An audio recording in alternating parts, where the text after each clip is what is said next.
Welcome. We are now live. What is going on, everybody? This is Rand Thor 19, the man with the million, with another episode of the XB2 podcast. And I am joined by my co-host, who is currently exploring the galaxy, Jez Corden, managing editor, Windows Central. What's going on, buddy?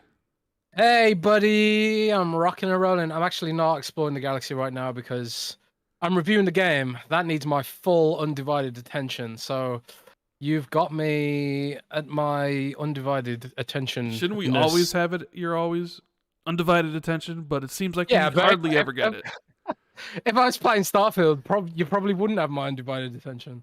But yes, I have been exploring the galaxy, and I can't say anything more than that, and neither can you. That's true. But yeah, welcome to everybody here on this beautiful, hot August day. What are we? So August 16th or August 18th, episode 300, episode 279. I got ahead of myself.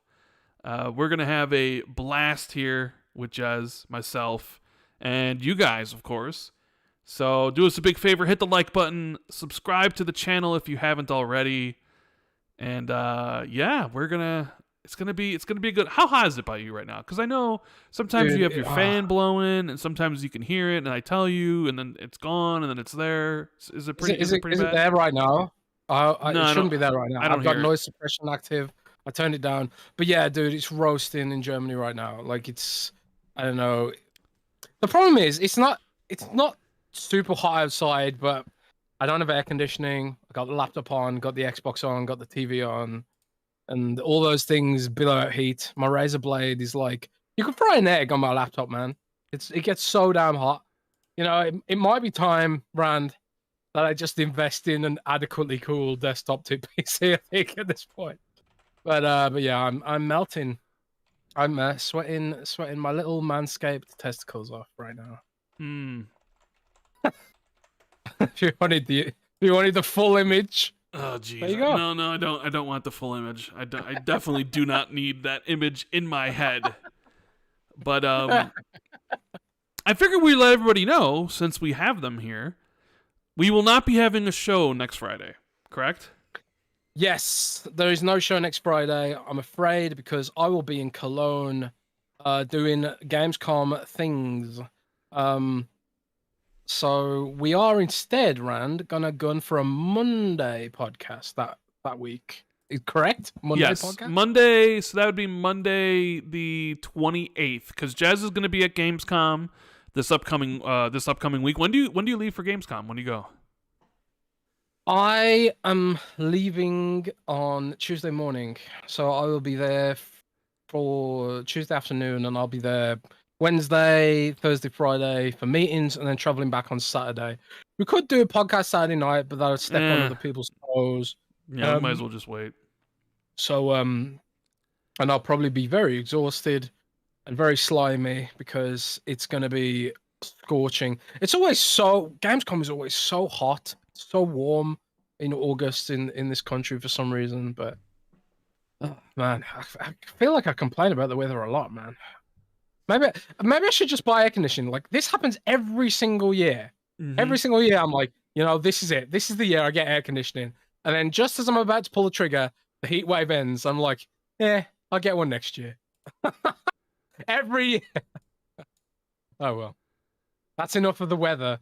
That's enough of the weather report. Maybe we should do a weather report podcast. I don't know. Maybe. Well, it's pretty hot out there, and I just know sometimes people might hear you're a fan or whatever. So just letting people know that you might hear something. And then Friday we won't be having a show next week, but we will be having one that Monday to cover everything that happened that week. And Jez will give us thoughts about all the cool stuff he saw at Gamescom and all the news that drops, and who knows what other sort of things happen in the meantime. Plus, there's that date, the 29th, which is the Tuesday, which maybe the CMA approves the deal. I don't really know what's going on with them. So it's possible later this month that the deal closes and Microsoft could essentially own ABK for real, so that could happen around the same time. So yeah, Kind of wild to think about. it'd be really wild to think about because they just revealed Modern Warfare 3 and everything. But either way, so yeah, mark your calendars down. We'll be doing the show on Monday. We did. All the patrons know this, but we did just have our show with Colin Moriarty of Last Stand Media on Tuesday. Yes, we did. And if you want to listen to that right now, you can join the Patreon, check it out. I thought it was an excellent show. A lot of the feedback was that it was pretty damn good. Some people said it was the best podcast we've ever done. Yeah, some people do say that. So we have Tom Warren saying CMA will drop something next week during Gamescom. Okay, so I guess we don't have to wait very long for something CMA related, and it'll probably be like, oh, by the way, we looked into it again and we're still blocking it. Wouldn't that be something? I know I win the bet if that happens, right? No, we'd have to make another bet. Oh, damn it. So Can't I just win something? Well, I mean, you gotta. Well, we did have a bet. Remember, we do have a bet going. Yeah, that's true. We do have a bet, a $10 bet that I bet you that Starfield will have over 1 million concurrent on Steam. Oh yes, that's true. That is true. So That's true. We got some leaks here. We got some info from Tom Warren. Something CMA will be happening next week during Gamescom. I don't know what it will be, but I guess that's something you can look forward to. But yeah, if you want to check out the interview with Colin Moriarty, it's up now. I thought it was very good. He was very gracious with his time. Over like 3 hours, we got to talk to him about everything. And I don't think we agreed on a lot of stuff. He definitely had said some stuff that was kind of completely opposite of, what we had both thought. So yeah. it was good. Although it will be going free to everybody, I believe, on Tuesday. No. I'm putting it live. I'm putting it live on Monday actually, because otherwise it will be going live at the same time as Opening Light Live. So I decided I'll put it live on Monday. And the link is in the chat now if you want to subscribe or hit the notification bell to my channel.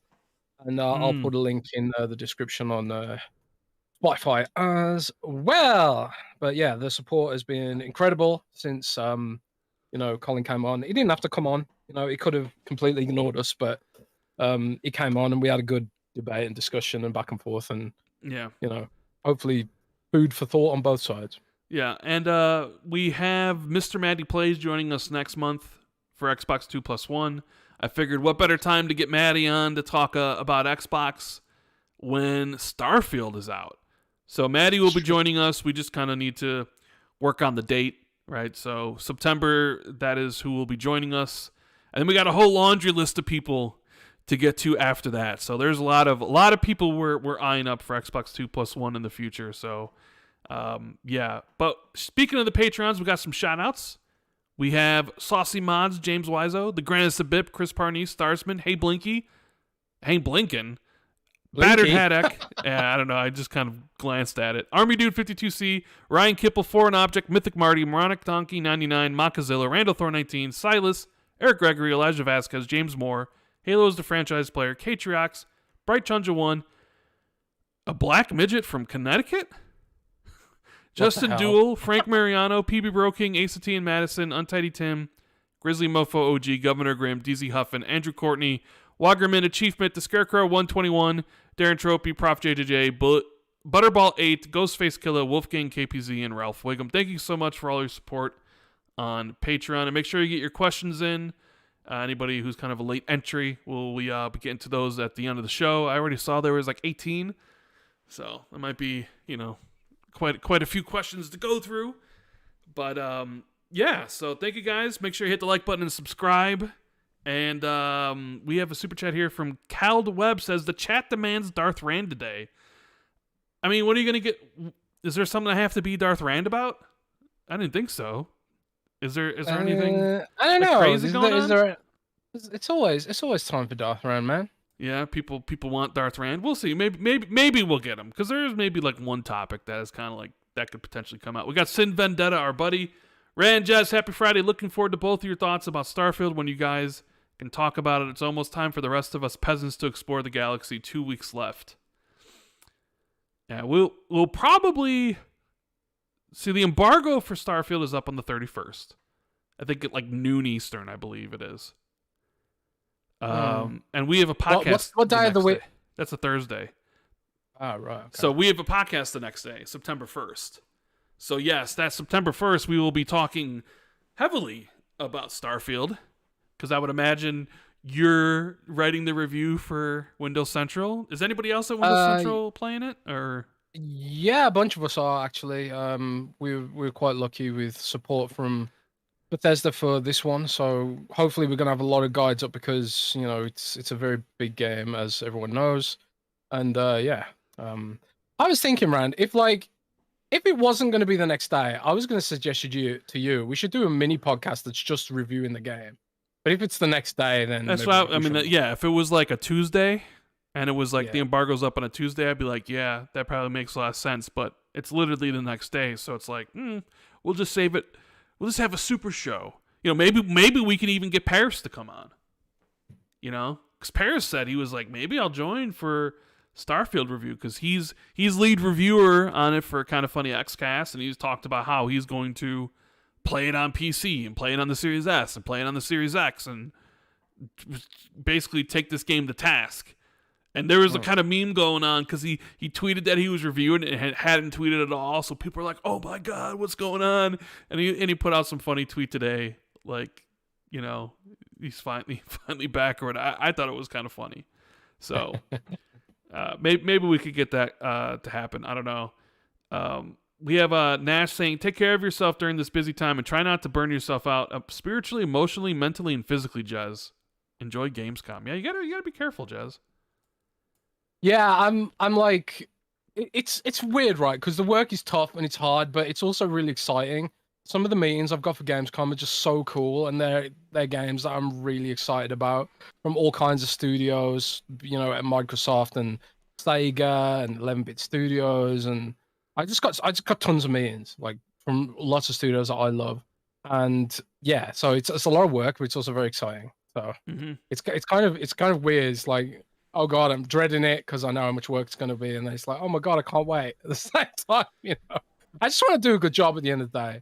I want to make sure you guys get a lot of cool content out of it, and and I can bring some interesting information to you guys. So yeah. Yeah, but thank you for that, though. I don't know, if it was me and it was like going to Gamescom or play Starfield, I'd be like, oh no. I mean, hell, there was the choice. Me and Jez jumped in this call, and we were like, you want to just cancel the show? Let's go play some Starfield. Like, people will be okay with no Xbox 2. We got Starfield to play. We got a galaxy to explore. They understand. Yeah, the show must go on, baby. But instead, we're here doing a show when we could be out there into the Starfield, seeing what the universe has in store for us. But that's how much we love you guys. We're here doing the show when we could be exploring a gigantic galaxy.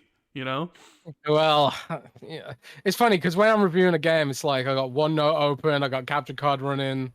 It's kind of different when like you're reviewing a game or playing it for fun, Very much so. I gotta review it, man. I've got to write this huge article. See, I don't really. Probably going to be my biggest review ever. I don't really take notes like that. I just kind of keep things in my head, stuff that stands out, and when I do make a video, I do mark down like kind of like individual feelings about certain stuff, but like quickly, like kind of how I set up the notes for the podcast, essentially, just kind of quick little things that I can glance over at to refresh my memory about certain things. I'm not one who's kind of like, because to me, video games is about fun to me, first and foremost. It's why, of course it has to be fun, and I always never wanted it to be a job. So, reviewing a game is kind of like work, at least for some people. Although, granted, I don't have to like write anything, which was all. I don't know. Maybe my brain is wired differently, and this is even with my videos. Like all my videos I make, which I haven't made any in a while, which that'll be changing. I just haven't been in the mood to make any videos, but writing always, to me, in like high school and college and stuff, always signified work. Like sitting at the computer, typing out a paper, right? So video making or reviews where people write stuff out, that always seemed too much like work to me, where I'm like typing stuff out. So when I make my videos, it's all completely unscripted, right? Like, sure, yeah, we have a topic we're going to talk about or that I will delve into. I can't do that But either. everything I say is just off the top of my head. And granted, I screw up a lot, so I end up having to like edit the video to make it sound well and get rid of the ums and the ahs and false starts and stuff. But that's why, to me, it's like much more natural and it seems less like work. Whereas typing something out or typing out a whole script or typing out a review just feels like, this takes the whole fun out of games. Like, I just want to talk about it and have a conversation, which is why a lot of the times I just like talking about on the podcast with you. Because it's just like you're just having a conversation with a friend about a game you're playing instead of like writing out this entire script and collecting all these clips of videos to put it together, because then kind of sort of ruins the experience. For me, at least. I mean, for me too. You know, I actually don't really enjoy writing the medium or anything. I enjoy getting content out there and giving people something to read and good information and stuff like that. I enjoy the end product, but the process, I don't like the process either. I would make videos if I could do them like you, where you just speak into a camera and you don't need a script. I cannot do that. I have tried, man. Like some of my videos are unscripted that I've done. The dashboard videos that I've done were unscripted, but I couldn't make like a 10-minute review of Starfield without some kind of script. I feel like the last scripted game video that I did, I think was a preview for The Ascent. Remember The Ascent? Yes, I remember. Ascent was a really cool game. That's man. like 2 years ago at this point, isn't it? Yeah, it was. It was a really long time ago. It was really, really long time ago. But, yeah, man, hard work. Because I can't like freestyle it like you can. I have to write the script and make the video, so it's like double work for me. Oh man, but maybe it's just practice. Maybe I just need to keep trying until it clicks or something. I don't know. Yeah, I don't know, man. We have Lazarus saying, nice to catch the podcast live finally. Also, thanks, Jez, for the chats and Twitter. Hope you and Rand are having a great day. Oh, having an excellent day. It was even better yesterday when all of a sudden it was like,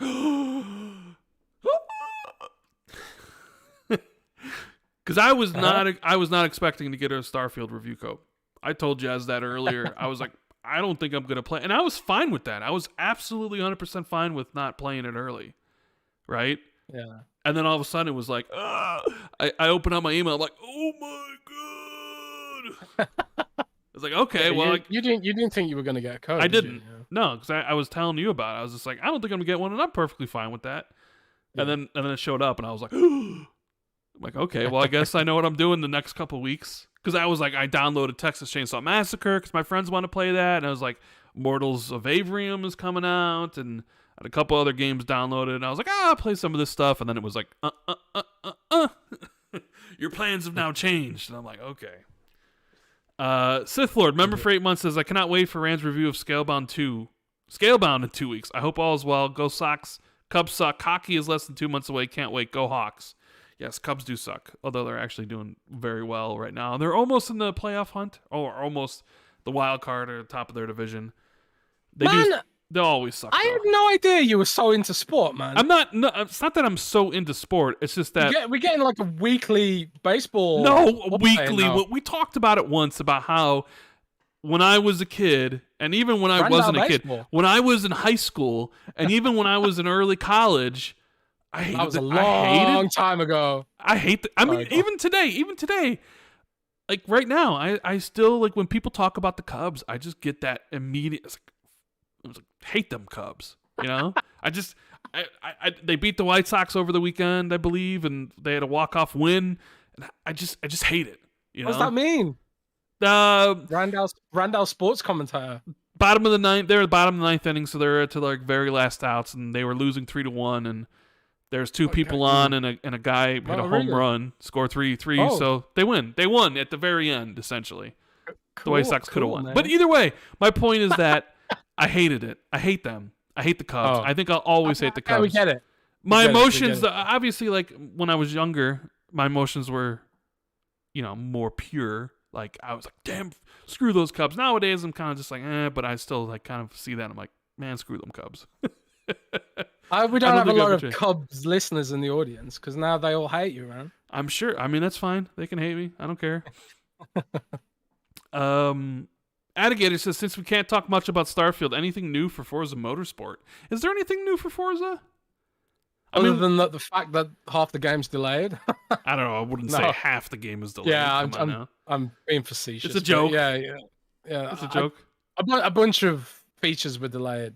Well, Split more like screen one feature was delayed. No, split screen, spectator mode. Yeah, but it was like Wasn't something spectator else mode delayed? was only not going to be in like one of the modes, but in the others or Okay. something. I don't know. I don't really care too much about Forza Motorsport like that. I just know that, any sort of feature that's not there day one is always kind of seen as a negative, especially coming off of something like Halo Infinite, which had its, some of its things delayed. So people were like, what's going on there? So yeah, we talked about it last week. So I know you're excited to hit the pavement in Forza Motorsport, aren't you? Actually, yeah. I'm more. I do like simulation stuff sometimes. Like it can be quite zen. Played a lot of Elite Dangerous. Played a lot of Flight Simulator. So, like, I've never really been into racing games that much. The last racing game that I played a lot, probably like Wipeout and Destruction Derby 2 on the PS1. But I'm gonna give Forza Motorsport a go because it's sort of like a reboot, isn't it? It's like they're not numbering it, kind of like a new engine, new era for it. So yeah, I'm gonna give it a go. See if this is the racing game that bites me. Because I'm getting old, Rand. I can't play these twitchy shooters like I could when I was younger. I can't like some of these hardcore games that people play like Valorant and stuff like that. Can't be doing with it, man. So I need to adjust. I need to adjust my gaming to accommodate. So maybe Forza's more my speed. I don't know. Maybe you could just go turn left the whole time and be good. That's how racing games work, right? Well, what are you playing right now, anyways? Overwatch? You're always playing over. I think it's funny how you just completely drop Diablo. You're like, Diablo's dead to me. Dude, I'm sorry, but the season is so boring. Like, I'm sorry, but Diablo 1. How many hours did you put in Diablo 4 so far? Diablo 4, I put in about maybe 150 hours, and that doesn't. I just got to play the game. See, I'm sick. I did put about 100. I don't know, about 150 hours into it across 2 different characters, and that doesn't include the review period either. Because remember, the review period wiped your characters away. So give me a guesstimate. 200? Say 200 hours, maybe. Hey, man, that's good. If you never play Diablo ever again, that's great. Most people don't get 200 hours in a game played. That's amazing. Well, that's what I mean. It's like, I feel like I got out of Diablo what I wanted to get out of it. I enjoyed the story. I enjoyed building up my character. I enjoyed, perfecting my build insofar as that I wanted to. I had all the gear pieces I wanted. So the only thing left for me to do in Diablo was basically get the same items but at higher numbers so I could kill the same enemies at higher numbers. I pretty much perfected my build, right? So there was just no reason for me to carry on playing. And then they brought out season 1 a little bit too early, I think. It was too early. It didn't have a great amount of content. But I looked through the whole battle pass. There wasn't a single damn thing in there that I thought was interesting to get or grind. So I just I'm done. I'm all right with it. I'm happy to step aside. That said, I will come back to Diablo 4 when they do story expansions, and they said I don't know if this is public or not, but I've been told they've got a bunch of story expansions planned. I don't know if they've announced this. They must have announced this. But they've got a bunch of story expansions planned.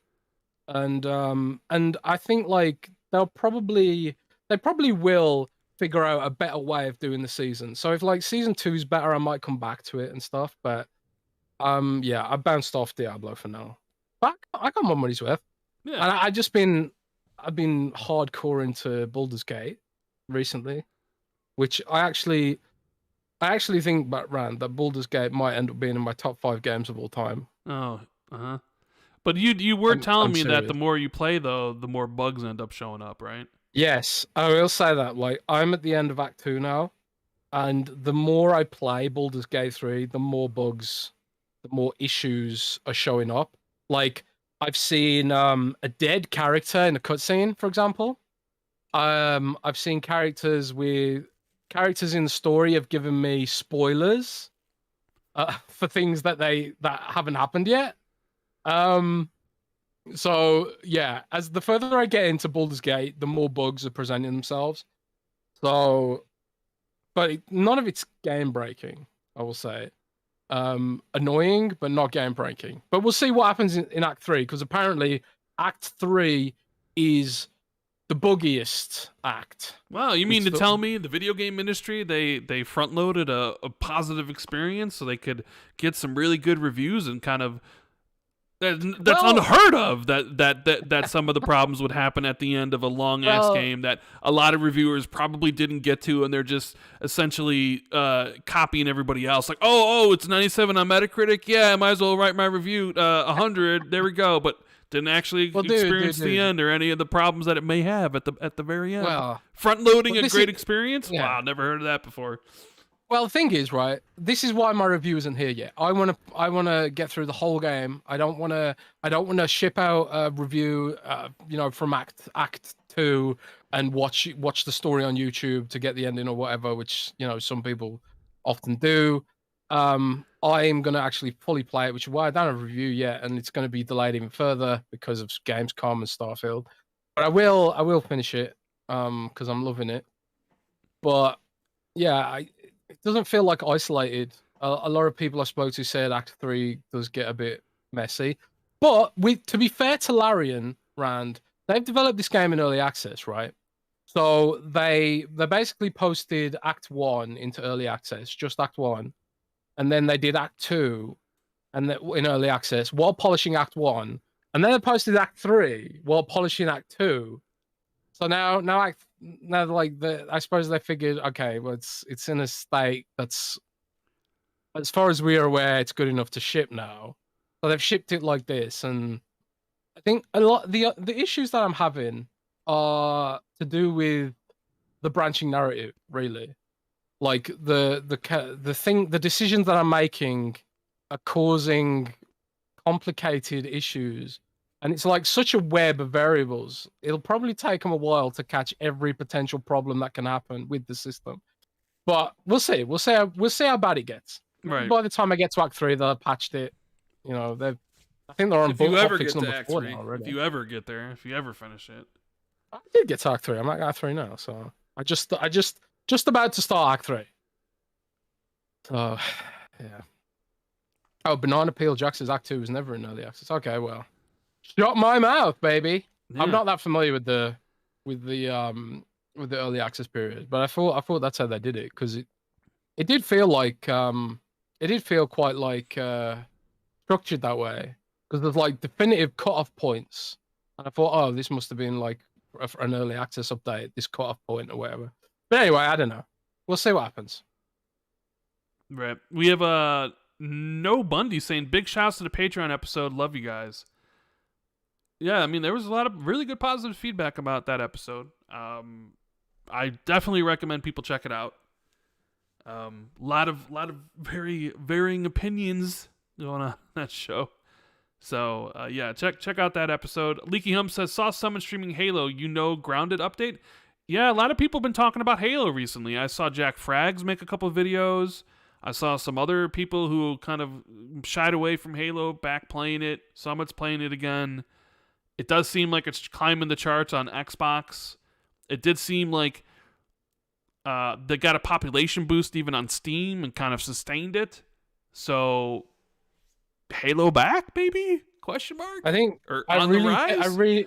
Dude, I'm seeing like so much positive. Like I suppose it's Twitter's algorithm to some degree, but I've seen so much. If I click on the home button, it's just a ton of positive Halo commentary and videos from esports dudes.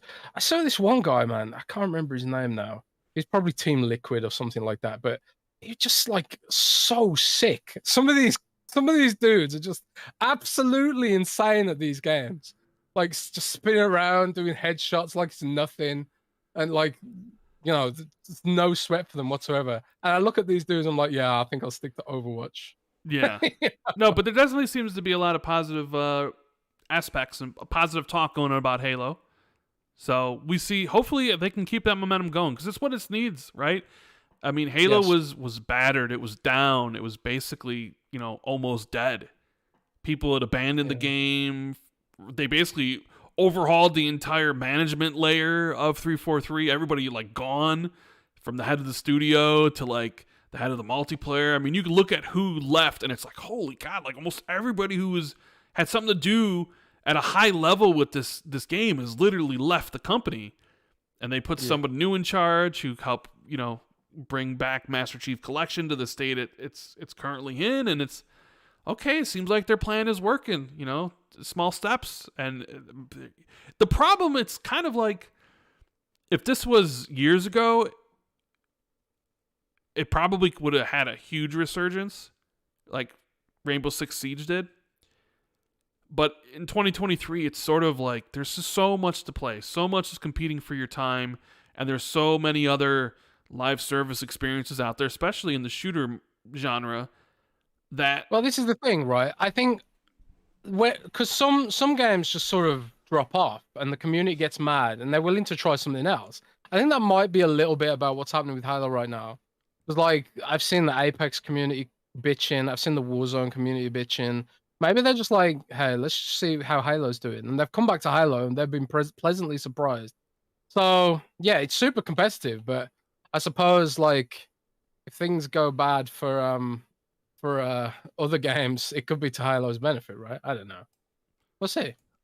Well, yeah, but hopefully they can get back on their feet, and if they keep on, positive sentiment keeps on coming, then that bodes well for future plans and maybe future games or whatever. So I'm just glad people are enjoying it again, even though I probably won't play it because none of my friends do, and then when I do play it with my friends, they're just way too good for me, and I just get stomped to the point where it's not enjoyable. But he asked about Grounded update. I don't know anything about it, and neither does Jez.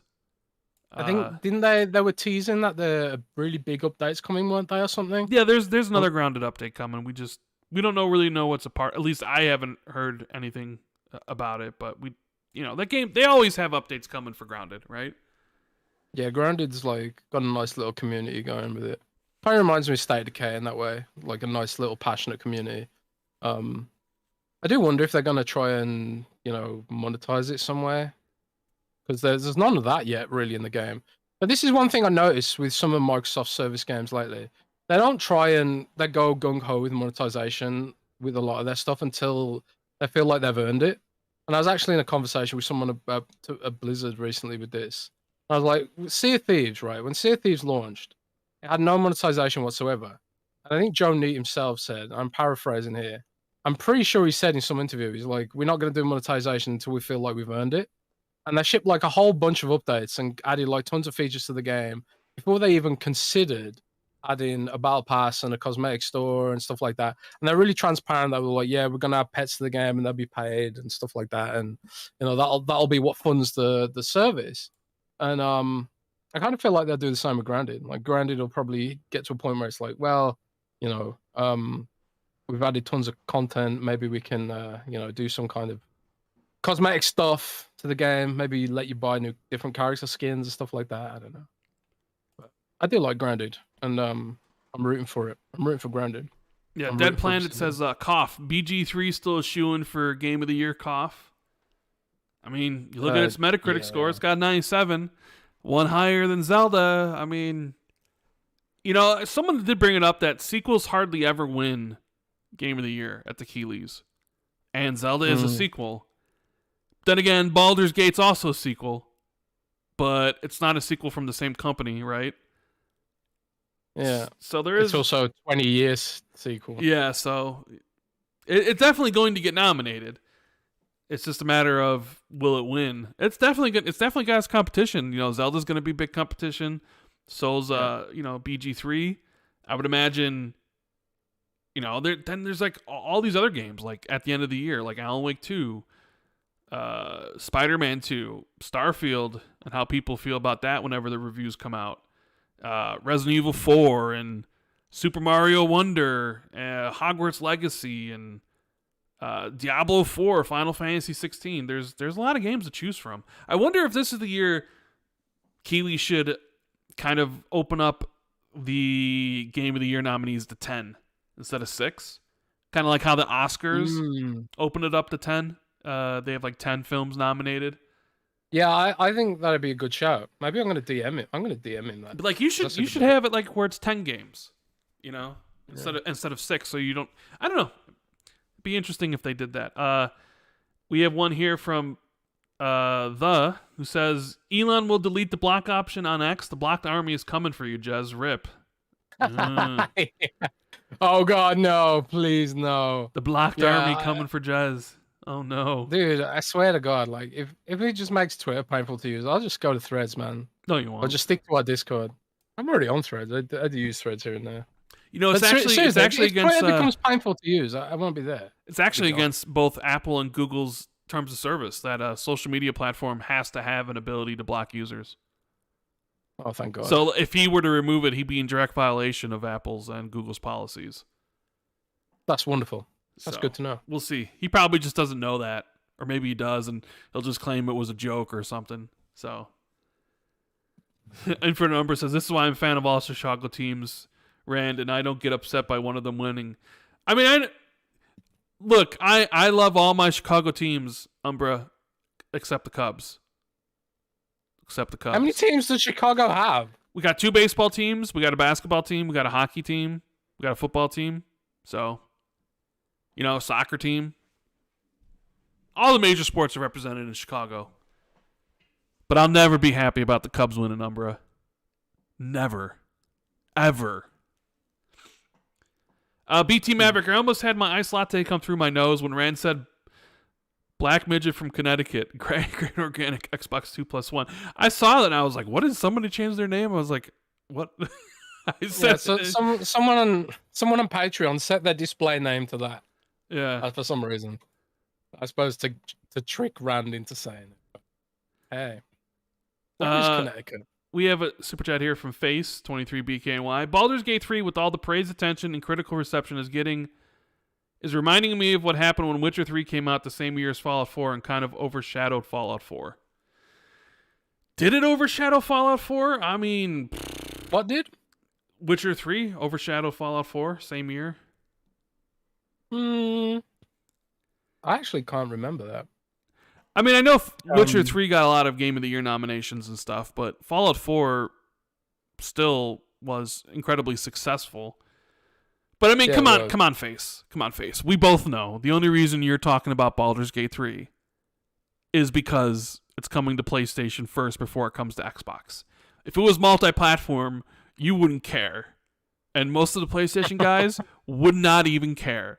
The only reason you do care is because it's not an Xbox, and 2, because it's highly rated. That's the only reason. It's just a way for people to say, we don't care that we don't got Starfield because we got Baldur's Gate 3. But the thing is, you don't realize is that Xbox will have Baldur's Gate 3 and Starfield, while PlayStation will only have Baldur's Gate 3. So, I'm sorry. Those are just the facts.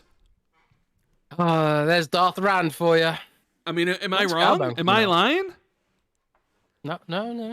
Yeah. You're all right. Plus, every time we talk about exclusives, PlayStation fans always say, you know what, Xbox doesn't got any exclusives because they're all on PC. Fair enough. Okay, fine. If you want to roll with that line of thinking. I mean, I've sort of been saying that since 2016. Xbox doesn't really have any exclusives around PC. But I mean, how could you call Baldur's Gate an PS5 exclusive when it launched first on PC? So even by your own logic, it's not even an exclusive for PlayStation. By the logic that you put on Xbox for all their games, that would also mean God of War is not exclusive, and Horizon, and a whole bunch of games that PlayStation is finally putting on PC. Sure. You kind of got to watch with the sort of things you say, because it could come back and bite you in the ass, right? This is true. Mm-hmm. Mm-hmm. Mm-hmm. Mm-hmm. We have Justin saying, which pop culture ship are you most excited to recreate in Starfield, and/or what will you name your main ship? Red Dwarf, Red Dwarf, Red Dwarf, Red Dwarf. I don't think I'm gonna really build a ship. I'm not that type of person to really build stuff. So like the outposts or the shipbuilding, I'm probably not going to build one. I might have to. Kind of have to. Well, we'll see. Oh shit! Can't talk about that actually. You don't. I suppose you don't have to, but maybe I'll just. I mean, this is public information anyway. I mean, you can upgrade the capacity of the ship, right? Yeah, you can upgrade the ship, and you can. Maybe I'll just be a space raider, and I'll take someone else's ship and add it to my fleet and use that ship, or I'll buy a new ship. I'm not a very creative person. Yeah, you can do that. So I don't know if I'll actually be in the shipbuilding stuff, creating a monstrosity. You know what I mean? Yeah. And same thing with the outpost. I don't know how much I'll do of that either. Yeah. Well, it's kind of like in Fallout. Like it's about inventory space for me.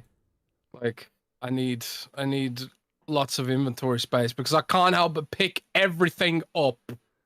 I need to loot every object in the whole game. So yeah, and all that can go and sit in the cargo hold, I guess. Yeah, and I remember doing that in Fallout 3. You just pick literally everything up, and you're like, wait a minute, I don't need this stuff. Let me get rid of some of this. One of my favorite features in all of gaming, in the history of all of gaming, is the junk cannon from, I think it was Fallout 3, wasn't it? I think Fallout 3 and Fallout 4 had the junk cannon, where you could trade objects into the gun and then like kill people with pool cues or golf balls and stuff like that. So fun. Love that game. It's the kind of stuff that Creation Engine enables. Just this weird sort of interactions with different objects and stuff. Man, it is tough not talking about the game right now. But yeah. Mm-hmm. All the stuff I just mentioned is public. I've talked about shipbuilding already, so that's not breaking NDA. Thank you. Addigator says, have you seen the video Post Malone being hyped for Starfield? I did see that. Did you see that, Jez? I did not, but someone once told me that I look like Post Malone. I need to Google. You just need more face tattoos, I guess. Basically, it was like, do I look like Post Malone? Someone told me that. I don't know if they were trying to troll me or something. I can't remember what he looks like. I'm gonna look him up. It was just that it was like a fan at one of his concerts, and he was like signing stuff, and he was kind of about to leave, and they asked him, "Hey, Post, are you excited to play Starfield?" He's like, "Starfield, fuck yeah! Can't wait to play Starfield." But according to people, nobody's talking about Starfield. Dude, I was shopping earlier for groceries, and in Germany, you can buy a weight loss energy shake thing with a Starfield promo, chance to win Starfield and Xbox Series S with your weight loss shake, which is really random. But hey, I've started seeing a lot of Starfield marketing knocking around now. Remember when people were so concerned about it earlier in the month? Yes, I do. Yes. Warebox says, Jez, how is the Persona 5 playthrough going? Yes, how indeed, Jez? How's that going? We don't talk about Persona 5 on this stream. How's your Scalebound playthrough going, Rand? I mean, if Xbox ever put one out, so maybe we could play it. Man, I just thought if Elon gets rid of blocking on Twitter, that means everyone that Hideki Kamiya's blocked will be unblocked. I know. Wow. That's a shame. Shame for him. I wonder if he wants to get rid of blocking because it'd be more about ad revenue if people, would see other people's tweets and ads. What he's suggested in the past is that when you block someone, it creates a lot of API queries because the system has to look up who you've blocked and stuff like that when it's populating your feed. So basically, it's him being cheap. It's like, how can we save money? If we turn off blocking, we can reduce the amount of API calls that people's feeds have and whatever. I don't know. Thus saving money. Basically, he's a cheap dude, and he's acting like it's acting like he's doing it for philosophical reasons, but really it's because he's got no money left in the business. We have Joaquin saying, so Warner Bros. Montreal lost some top talent and there's no excitement for Rocksteady's game. What do you guys envision for these studios? Well, I mean, I think I said if Suicide Squad bombs hard, I could easily see them shutting down Rocksteady. That's a lot of money spent on a game, 9 years or 8 years or whatever it's been. And if they deliver a dud, a flop on the level of Marvel Avengers, which Square Enix eventually ended up selling to Embracer, I could see bad things for that studio. It's not like back in the day. It's not like during the 360 gen, even early Xbox One, where okay, you have a failure and you can turn around a new game in 2-3 years. That doesn't happen anymore. And the fact that their last game was in 2015 with Arkham Knight, and their next game is literally 9 years later in 2024, that's a lot of time, a lot of money spent, probably a lot of canceled projects. And if Suicide Squad and their plans of live service, if nobody buys it and nobody spends any money and it's just a huge flop, what do you do? Because you can't turn anything around really quickly. Even if you want to go back to the well and you're like, break in case of emergency, and you go back to Batman, right? It would still probably take you 5 years to make a Batman game. That's another 5 years of expenditures of keeping the studio alive and paying salary. I don't know. I don't know what happens if Suicide Squad isn't successful and if it just flops. Same thing with WB Montreal. Like, they released Gotham Knights. I don't know if it did very well, but a lot of people have left, right? Yeah, I was gonna say, didn't a bunch of developers, high up managers and senior staff have left Warner Brothers Montreal, I think.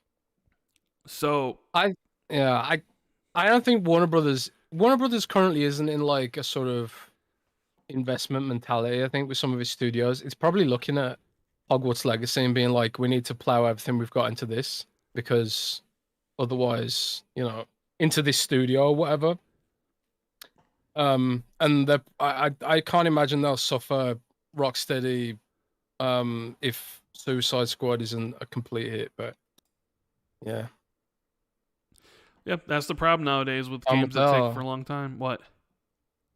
Time will tell. Oh yeah, time will tell. I don't know. I know what Joaquin wants. He basically saying Xbox should go in there and buy them, but no. Why do you want a dev that doesn't make any games? I'm sorry. You'd always just hire the talent. That's what they probably would rather do than essentially hire a studio. Plus, there might be something wrong. Like, why does it take 9 years to make a game? There's got to be some issues. And hell, I think even the upper echelon of Rocksteady management have left as well. So, yeah, I don't know. We'll have to wait and see. I mean, hopefully Suicide Squad is great and it can thrive. But the way people turned on that game when they revealed it, I don't think they'll be able to rip out the parts of the game that people don't like. They might be in for a very, very, very bad time next year when it comes out. Think about it. That game was supposed to be out 3 months ago, Jez. Suicide Squad was supposed to be out. Yeah, it was supposed to be out May 26th. Yeah, it was supposed to be out on May 26th or May 22nd. I completely forgot that. It's like August 16th. It was supposed to be out 3 months ago, and they're like, "Oh, we're delaying it to 2024, but we don't know when." And it's like, well, what can you change? You can't change what the game is at this point. So it's no wonder Warner Brothers blacklisted me. Did they? I forgot. Yeah, they have. I completely forgot that I leaked Suicide Squad being delayed. We also leaked the Mortal Kombat stuff. And I leaked the Mortal Kombat stuff. Did I also leak the multiverses reset thing they were doing? Because I knew about that as well. Maybe I didn't. Yeah, maybe I didn't leak that one. I don't know. So do you really got blacklisted by Warner Brothers? Yes, I did. How do you know you got blacklisted? I just know. What do you mean you just know? Did you get an email basically saying like, "Hey, you're blacklisted"? Dude, I get all their information. Of course I know. The same way I got all the leaks. It leaked that I got blacklisted. So wait, they talked about you internally at Warner Brothers? Of course they did. That's why I'm blacklisted. Do you know what they said about you? I don't know what they said about me other than that he's blacklisted. Oh, okay. But I don't care. It's not like they make any games. Oh man. Harsh, Jez. So fun and games, in-game journalisms. Yeah, and Padaman says Xbox needs to buy Rocksteady, probably discounted. I doubt that would happen. Silas says, Rand, what was more difficult for you to live through, the 1919 Black Sox scandal or the Cubs winning a World Series? Yeah, I'm so old. I was around when the Black Sox won the series, right? The whole scandal and stuff. What was it, a scandal? There was some cheating back in 1919 or something with the White Sox that they called them the Black Sox because they cheated. But 1919? 1919, yes. I didn't even know baseball was that old. Baseball's super old, bro. But no, I didn't even know America was that old. I was okay with the Cubs winning the World Series because Sox won first. Sox won the World Series in 2005. So when the Cubs won the World Series, I was kind of just like, whatever. Plus, my friends I had a couple friends from like high school, college who were like big Cubs fans. I hadn't talked to them in years. So the fact that I didn't have to see them and talk to them was just kind of made it a little bit more bearable, right? Crazy G14 says, why not Starbug, Jez? Yeah. I mean, I do like Starbug, but man, Red Dwarf's iconic, man. All the Brits know what I'm talking about. Nobody else knows what I'm talking about. Yeah. But there's this like parody sci-fi show called Red Dwarf. It's timeless, brilliant. And if you like sci-fi and British comedy, then you have to watch Red Dwarf. It's like a parody of Star Wars and basically every space show ever. So good. I wonder if if someone will build like Star Wars ships in Starfield, like if you build a Millennium Falcon or something, or an X-wing or something, you know. You probably can. Yeah, maybe. The thing is, like, I can't talk about it. Shut up about Starfield. God damn it. You just got to be careful. Cell says, all hail P3, God Howard, and Starfield. Let's effing go. That's right. Yeah, so you know what? What shall we talk about now, Jez? Let me look at the list of topics. Let's talk about one of the best games of the year first. Let's get a small topic out of the way. Ooh, Baldur's Gate. Well, no, not Baldur's Gate. Let's talk about an Xbox game that surprised everybody when it came out in January. Got really good reviews, and they just announced. John Johannes just announced that Hi-Fi Rush has gotten over 3 million players. Damn. Yeah, I did see that actually. Actually, a pretty good milestone for that game. Although it was mired in controversy earlier in the year with Jeff Grubb, the Grubster, the Grub. You know, talked about whether or not the game was a success or whatever. But I feel like people have forgotten about Hi-Fi Rush. But that's usually what happens when you release a game early in the year, isn't it? Yes. Yes. That is the issue. I mean, unless you're in Elden Ring. Elden Ring dropped in February, right? Unless I'm going crazy. Yes, Elden Ring did drop in February, and it completely destroyed all the games around it, yeah. Yeah, unless you're in Elden Ring, you will be forgotten if you launch in January, February. I think it's one of the issues with awards. I mean, it's not exclusive to the Game Awards either. Like, it's an issue with other types of awards and stuff like that. But the hype around the game will be more memorable if you drop it near when the Game Awards show is going to be, right? Or closer to it, yeah. At least. Yeah. I mean, hell, even Dead Space came out in January, and I sort of even forget that.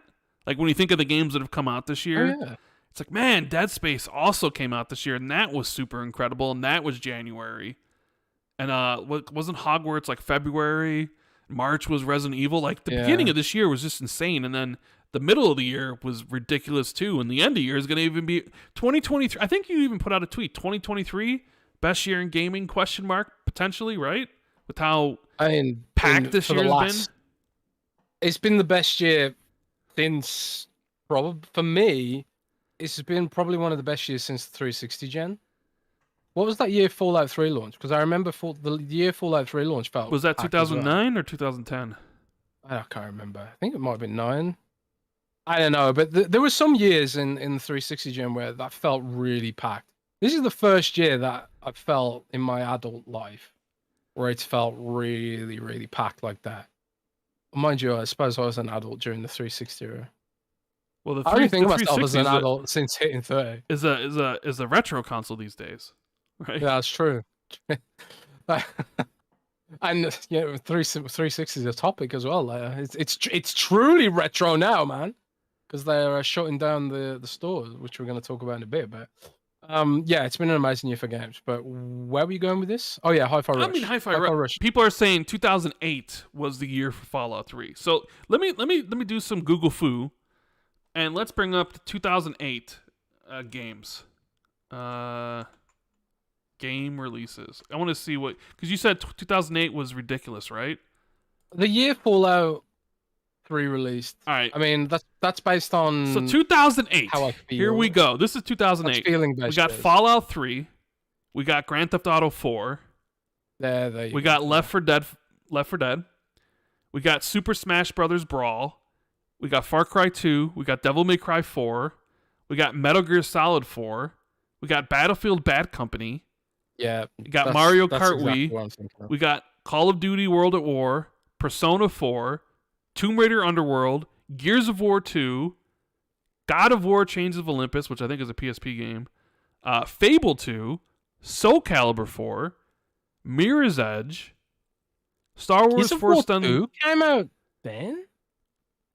Yeah, Gears of War 2 came out in 2008 because it was two years after 2006. So Gears 2, Mirror's Edge, Fable 2, Soul Calibur, Braid, Dead Space, Star Wars Force Unleashed, Prince of Persia, Rock Band 2, Mortal Kombat vs. DC, Guitar Hero World Tour, Silent Hill Homecoming, Little Big Planet, Midnight Club LA, Tom Clancy's Rainbow Six Siege, Saints Row 2, Portal Still Alive. Portal came out in 2008? Rainbow Six Siege did not come out in 2008. No, I mean Rainbow Six New Vegas. It was Vegas. Oh, that was a banger, actually. Yeah. That was a great game. Dude, that was a sick year. That's what I'm talking about, bro. But I think there might have been like a bigger year. Maybe it was 2009. Let me see, 2009 games. I love Fallout 3. So like Fallout 3 was very special to me. I suppose, but that's what I mean. I feel like there hasn't been a year that's been this hype for me personally since the 360 days. I played so much this year. I haven't completed a lot, but I played so much. I don't know, man. I just love games, bro. I just love games. I still love games. Speaking of, I'm never gonna stop loving games. Of like incredible years. I don't know if you know who Kroby Cat is, right, on YouTube. Nope. You've never seen any of their videos where the. Nope. Well, he put together a video of basically.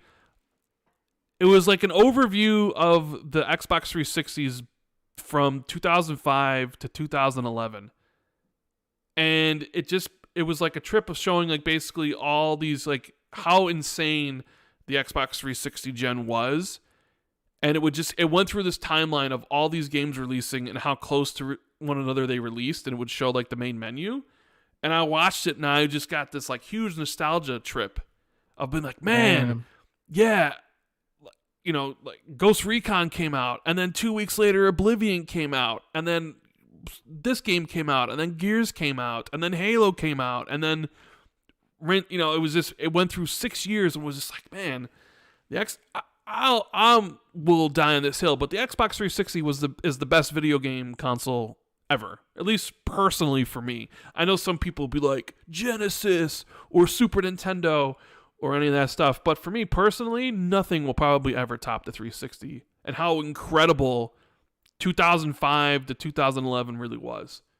Even so much so that a lot of it is, really hasn't changed even with like 2 generations. It's still, everyone's still kind of like repeating what they've done with the type of games that people enjoy. But my God, like how incredible the 360 gen was from that, like the BioShocks, the Saints Rows, like You need to watch that video seriously, because you'll I'll watch probably it. I will. you'll get you'll just I'll get get nostalgia. butterflies thinking about how amazing that was. So And how sad life is as an adult now. yeah. Man. I mean, 2005, right? That was like back when you didn't have a care in the world, and you're just like, yeah. I was leaving high school in 2005, I think. 2005 would have been like what? 40. No. No.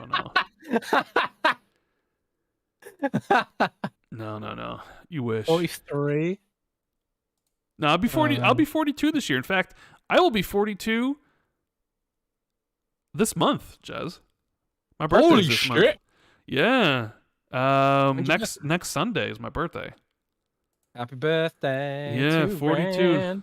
42. Happy birthday to Rand. Well, we'll have to get. What I'm going to do is I'm going to get everyone to send me a clip of them singing "Happy Birthday" to Rand Please to a specific beat, and then I'm going to edit them all together and post on Twitter. That'll be lit. Yeah. So Hi-Fi Rush, 3 million players. I think that's really good. Some would say it's not good, but I think it is. For a shadow drop Good. that's done. I think we don't know what they're doing next. Marketing. We don't know what they're doing next. We don't know what Tango's doing, right? And I think we had this question. I posed it to you maybe last week, because John Johannes talked about, hey, Evil Within 3, Hi-Fi Rush 2, whatever, and I asked you, what would you want? And you said you would want Evil Within 3. Mm-hmm. I would want Hi-Fi Rush, because I can just imagine Hi-Fi Rush with a bigger budget, more marketing muscle behind it, maybe like a bigger world. I don't know. I think that could be something special for Xbox.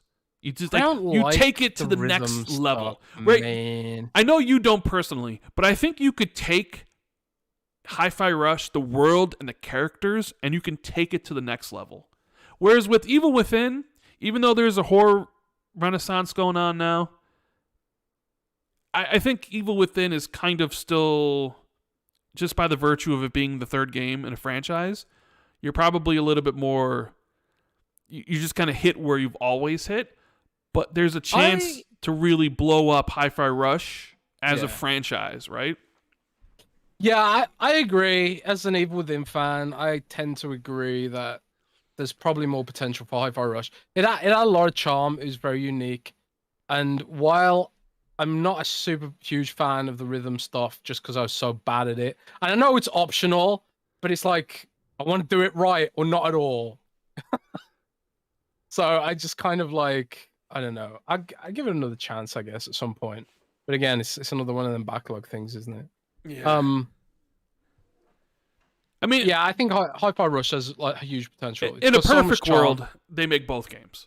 They do an Evil Within 3, and they do a Hi-Fi Rush 2.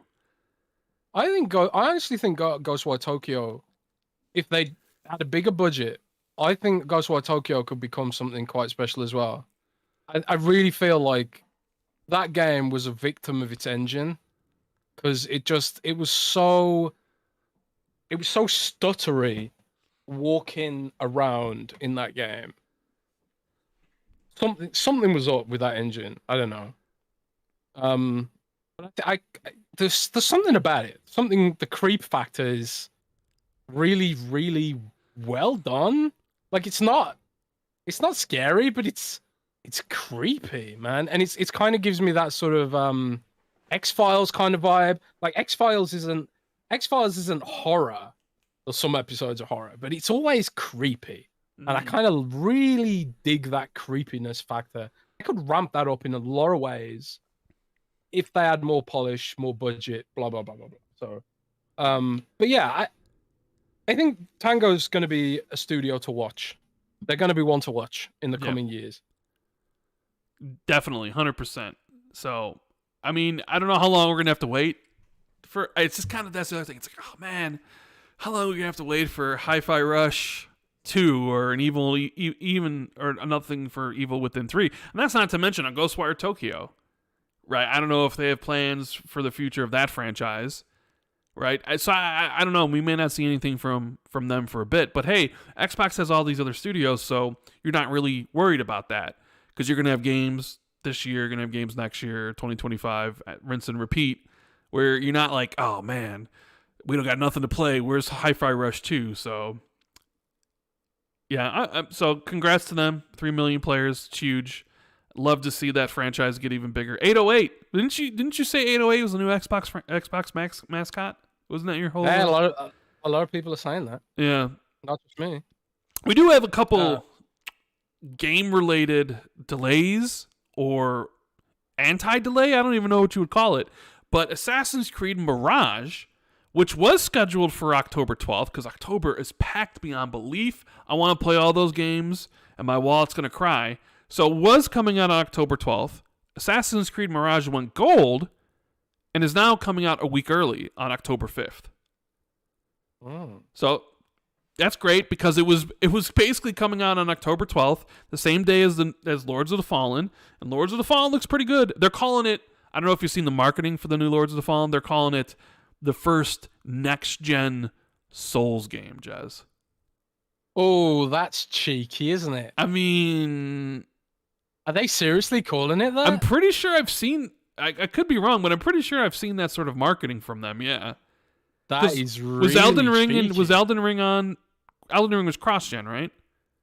Yeah, but they have no right. I'm just saying, to use marketing. I mean, are they wrong if they really the first next-gen only Souls game? But Although it's I not think a Remnant Souls 2. It's Lords of the Fallen. Yeah, but I mean, come on, it's a Souls game. You know it is. Souls inspired, I guess. Yeah, but they can't call it that. That's cheeky, man. They ain't got the right to say that. Only FromSoft can really use that in marketing, I think. That's cheeky, bro. I don't know. I could have sworn I saw something. Maybe it's like it was like IGN marketing it for them or something. I could have sworn I saw something that was like the first next gen Souls like or something. And I was like, oh, well, okay, is this what's going? All right. One thing I've noticed IGN doing recently, and they don't do this with their American brand, but IGN Germany and IGN Spain and stuff like that, they will do marketing tweets for games, and then the games will promote those tweets. So it looks like it's a third-party opinion, but really it's been paid for by the studio. I've noticed this a lot recently from IGN. So maybe it was something like that. Man, this happened before. When did this happen before? I don't know. I just got deja vu. Did you? I remember this happened before, and it was a big like someone called it out, and then it was a big thing. I can't remember, but oh well, it's no big deal. We live in this murky world of influencer marketing, don't we? Yeah, Don't we Rand? certainly By do. the way, Manscaped, code XB2. Yeah, right. Oh, speaking of drama, have you been following this Linus Tech tip stuff at all? Yeah, but I actually did miss some super chats. Let me get to these first, and then we'll get to that, okay, Jez? I want to get to everybody. We got Vinny B says, bring back Anthem. They were going to bring back Anthem, and then EA was like, nope, we're not going to do that. God Emperor Sofa King says, Hogwarts should get a nom, but we'll get snubbed. I don't know. Well, right now, it wouldn't be in my top 6. If you probably expanded the top 10, it might be. So, I mean, that's the thing. Did like, Did you finish Hogwarts? Yeah, of course I did. Do you need to ask sorry. me that? Do you, Sorry. You should just assume I finished the game. You should always assume I finished it. It's whether or not you finished it. Of course I did. You never finished Pokemon. I did finish Pokemon. I beat Pokemon. You didn't catch them all. I beat the story. I rolled credits. What is? You don't have to catch them all to beat the game. Totally do, bro. Sorry, that's not how this works. I wouldn't be against Hogwarts Legacy getting a nomination because I do like the game quite a bit. I just don't think it will get a nomination. But we'll have to wait and see. Infinite Umbra, my Chicago brother. He says, how about them Cubs, Rand?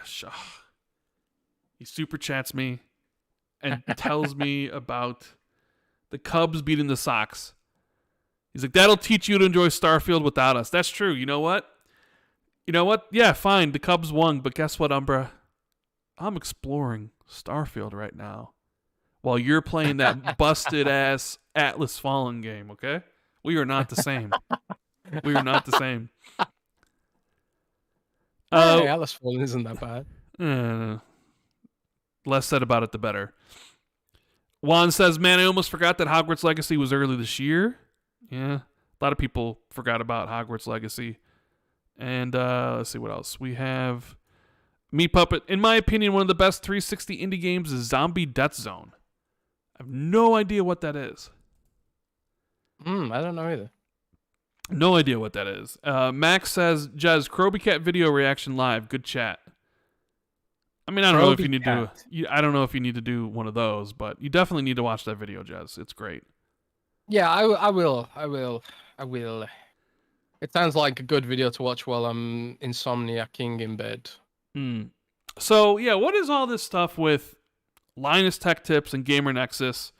I tried to care for 2 minutes. I watched like Gamers Nexus videos or his video, and I'm like, I don't know.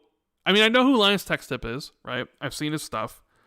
I knew who Gamer Nexus was, and I'm watching this stuff, and within like 3 minutes of his, I'm just like, I don't care about any of this. I don't, whatever. I just turned it off. I just don't care. So, what is the lowdown on it, Jez? For those of us who don't give a flying F about any of this stuff, like I do not care. It's the biggest drama of the day. What's the drama, bro? What's going? So what is? Break it down for the peeps. Well, I'm glad you asked, Rand. Well, Linus Tech Tips is one of the biggest tech YouTubers, and Gamers Nexus is one of the biggest tech YouTubers. But isn't there like a big difference between them both? Isn't like Linus Tech Tips like way bigger than Gamer Nexus or something? I don't know off the top of my head, but like Tech Tips has been around longer, so that's probably why he's bigger. But definitely in the hardcore community, they're pretty both equally well known, I would say at this point. And probably Gamer Nexus will outstrip eventually. But what happened was, Gamers Nexus, is it Gamers Nexus or Gamer Nexus? I don't know. But he put out a 45-minute documentary detailing all the mistakes Linus had made in recent years on his videos, and also called him out for auctioning off review units without permission. And one of said review units was from a small indie company who were making PC components, prototypes or something, and they asked him not to auction it, but he auctioned it anyway. Apparently, that was the main thing people were mad about. Then Linus made it worse by going on the forum and ranting about it, and then they made it even worse still by putting out a very corporate-sounding apology video, and that's it. That's basically the drama. But now, like, Linus is super duper cancelled, bro. I don't know. Do you not enjoy the drama? No, it'd be like Colt if Colt Eastwood made a 45-minute video all about how evil Rand is, how he sold a Xbox a Crackdown 3 review unit he got. Oh. Oh man. I like if Colt had done a hit piece on you, or Dealer. That's what this is like. That's what it's like, man. That's what it's like, bro. Somehow I have a feeling it's not that. That's not what it's like. I don't know. I just like. I'm not into that whole world. I just like gossip. I like drama. I just like watching the drama. I mean, I like drama too, but this stuff I was just immediately I don't care. Like, whatever. Maybe it's because I'm not a PC guy or something. Because it's all just PC related stuff. I just don't. Well, VG in chat says there's also a sexual harassment problem with Madison, who used to work for Linus Tech Tips. Okay, well, there's that as well, which apparently slipped by me. Yeah. So yeah, it sounds like a lot of stuff's coming out of the woodwork for Linus right now, and he's in Cancelville, USA. Didn't he sell his? He sold the company, and he's not even the CEO of his company or something, or they eventually because he wanted to company. He wanted to focus on content creation, so he made someone else a CEO. Apparently, I don't know. Someone in chat says Linus is the McDonald's of tech YouTube. You can't cancel him. Oh, dude. So I don't know. Linus could have sold his company for 100 million, but he didn't. He probably wish he did now. R.L. Stein says. That's the damning. The McDonald's of the tech industry, the tech YouTubers. Woo, yikes. Would you want to be the I think McDonald's of the tech YouTubers? I don't know. well, he said it in the sense that he's kind of ubiquitous, Right. but I don't know. But there's this whole like argument about his processes and journalistic integrity and taking the time to be accurate rather than get a video up every day. Right. So yeah. Okay, we have a super chat here from Ronaldo, his very first one. Thank you for supporting us, but he didn't leave a message, but still got to shout him out. But you know who's my favorite tech YouTuber? Roby Tech. Oh, Roby Tech. Yeah, Roby's cool. Roby's my bro, my broby. Yes. I remember when you used to stream with them on Mixer. You guys had that little show. Oh, dude, I'm so pro Overwatch. Yeah, we did. We had a little show. Me and Roby used to have a little show on Mixer called Morning Mixer. It was great. It was so much fun getting up and streaming with Roby, playing Sea of Thieves and Monster. We mostly played Monster Hunter World, I think.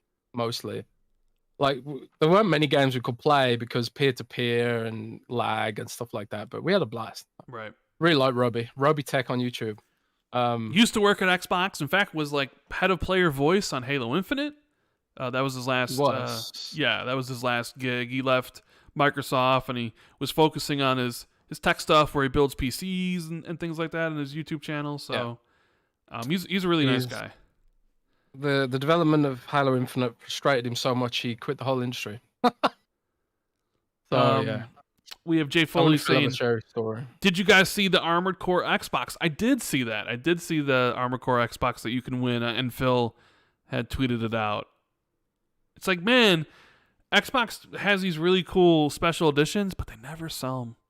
You know, where's like a special edition Xbox? They didn't even do a special edition. Like you have one for Armored Core, but they didn't even do one for Starfield. Like what? How is there not at least one custom Starfield console? You know what I mean? That is like auctioned away via a giveaway when they do one. Yeah. It's just kind of weird. Dude, I've even seen third parties making their own consoles, man. I saw an Xbox Series S that was in the the design of the controller. It looked really cool. Yeah. That's what it really was about. Why people were upset with Starfield marketing was that there was no console, because Sony had a console for Spider-Man 2. I think there's an issue with Xbox's supply chain for the Series X. We've been talking a lot about their how much stock they've got, not just stock, but also like maybe their assembly lines aren't great for making custom consoles right now. And also, like, in a way, if you make a custom console, you kind of alienating part of the potential audience, unless it's like super limited edition. So I'm guessing they're just kind of like, man, we need to kind of just make sure we get Series X stock out there. Or, Rand, maybe they're saving it. They're saving the custom design console for the better exclusive, which is Gears of War 6. That's what I think. I mean, they did do custom consoles for both Gears games, Gears 4 and 5, didn't they? Because I remember 5 being the white one because it was like the ice, and it had the Gears face coming out of the ice. And I want to say they did a custom one for 4 too. 100% they did a custom one for 4. I'm trying to picture it in my head right now. They did. It was ice. It was icy. Well, no, the icy one was for 5. Oh, because you went there with Dell. Gears 4. I'm positive they did one. No. No. They did an Xbox One X for Gears 4, right? A red one. Yes, a red one. Yes. I had that. So they've done custom consoles for both Gears games. Yeah. Well, there you go. Because Gears deserves it. Does it though? Really? Does it really though? Yes. And the only custom one that Xbox has done for any of them is for Halo Infinite. When they launched that, there was a custom Xbox Series X Halo, but to my knowledge, they haven't done a custom Xbox Series S yet for anybody, for any game. That's true. Surely, that'd be a good one for Minecraft, I would think.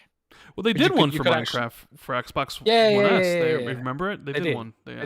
They did, but they could do another one because there is a little bit of Minecraft news recently as well.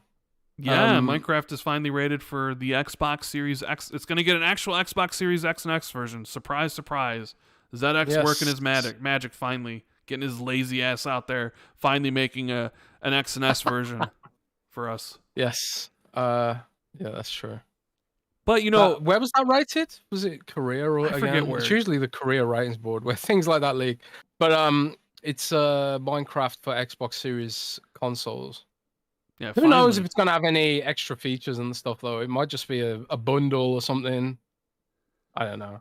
Right. Hopefully it's ray tracing and stuff. But we were talking about Assassin's Creed moving up, which is good because now I might actually. We went off on a wide. We went off on a wide tangent because there was two. It was like it moved up from the 12th to the 5th, which is good because it's like all right. Because I was kind of like, because we went into the Lords of the Fallen and the whole next gen stuff, right? But then the 17th was supposed to be Alan Wake, and the 20th is like Spider-Man. It was just like so many games in that short amount of time. So Assassin's Creed moved up to the 5th, and Alan Wake has been delayed 10 days from October 17th to October 27th.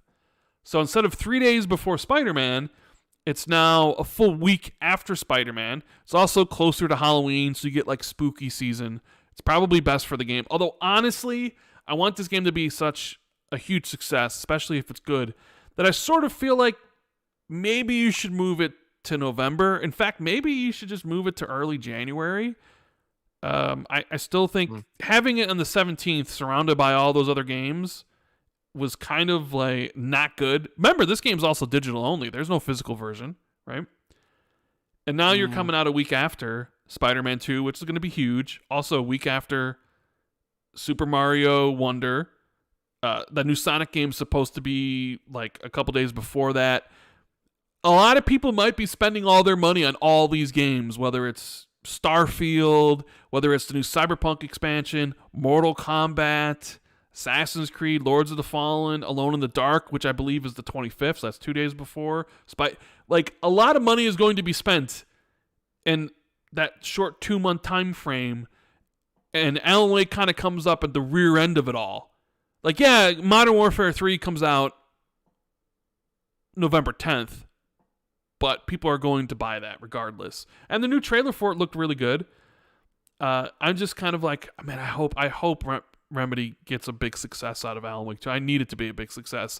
I'm going to be starting up a playthrough of Alan Wake 1 before I play Alan Wake 2 because I kind of got to refresh my mind on what happened in the first game. So yeah, there's some little movement of when games do release though. So yeah. And I think moving it makes sense. I think 100% it does. We have Jay Rembrandt in the super chat.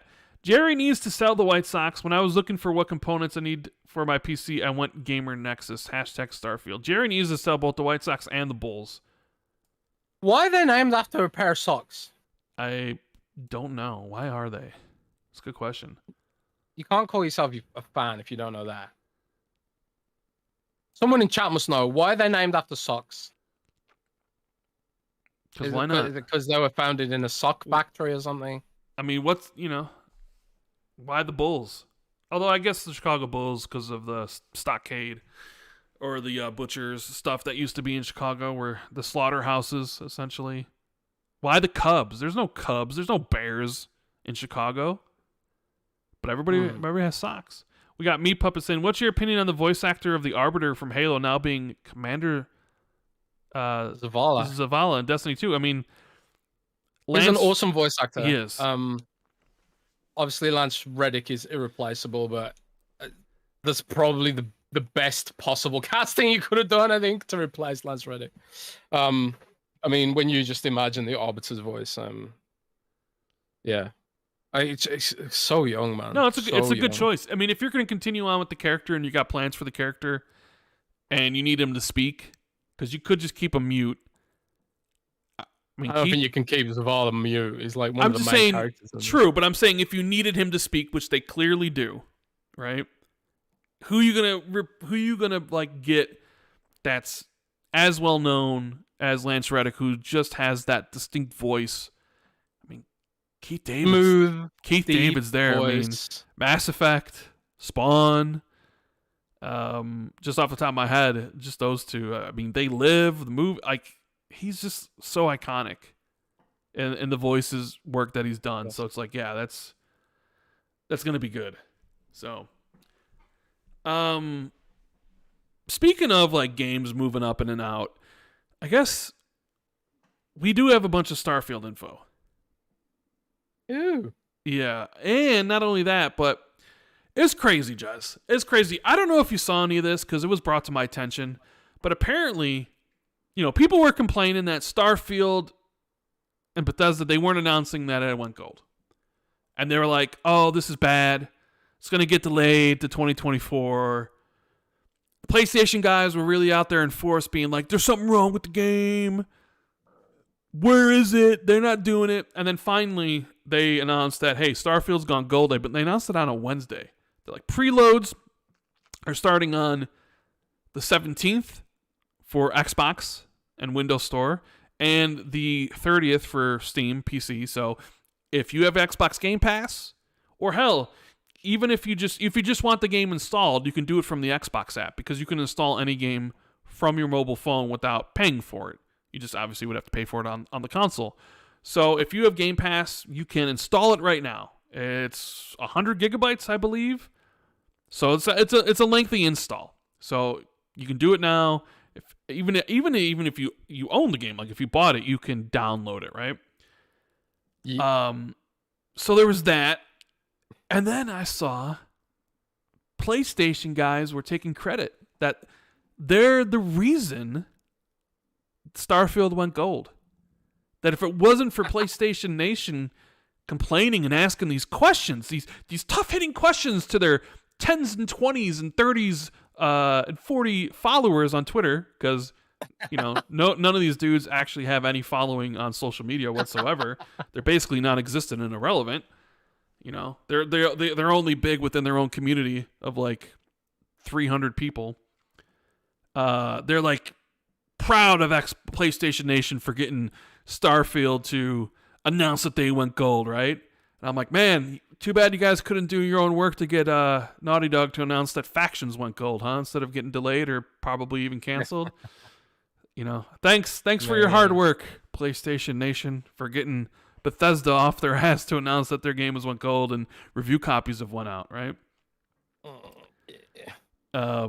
Although, of course, Fanboy's gonna fanboy. I'll be gutted if I'll be so gutted if they do get rid of that block thing, man. I know. So I'm gonna be so irritated. And Scott Free says, stop listening to fanboys and attributing to a fan base. Oh, I'm not attributing it to a fan base because most PlayStation fans are extremely nice.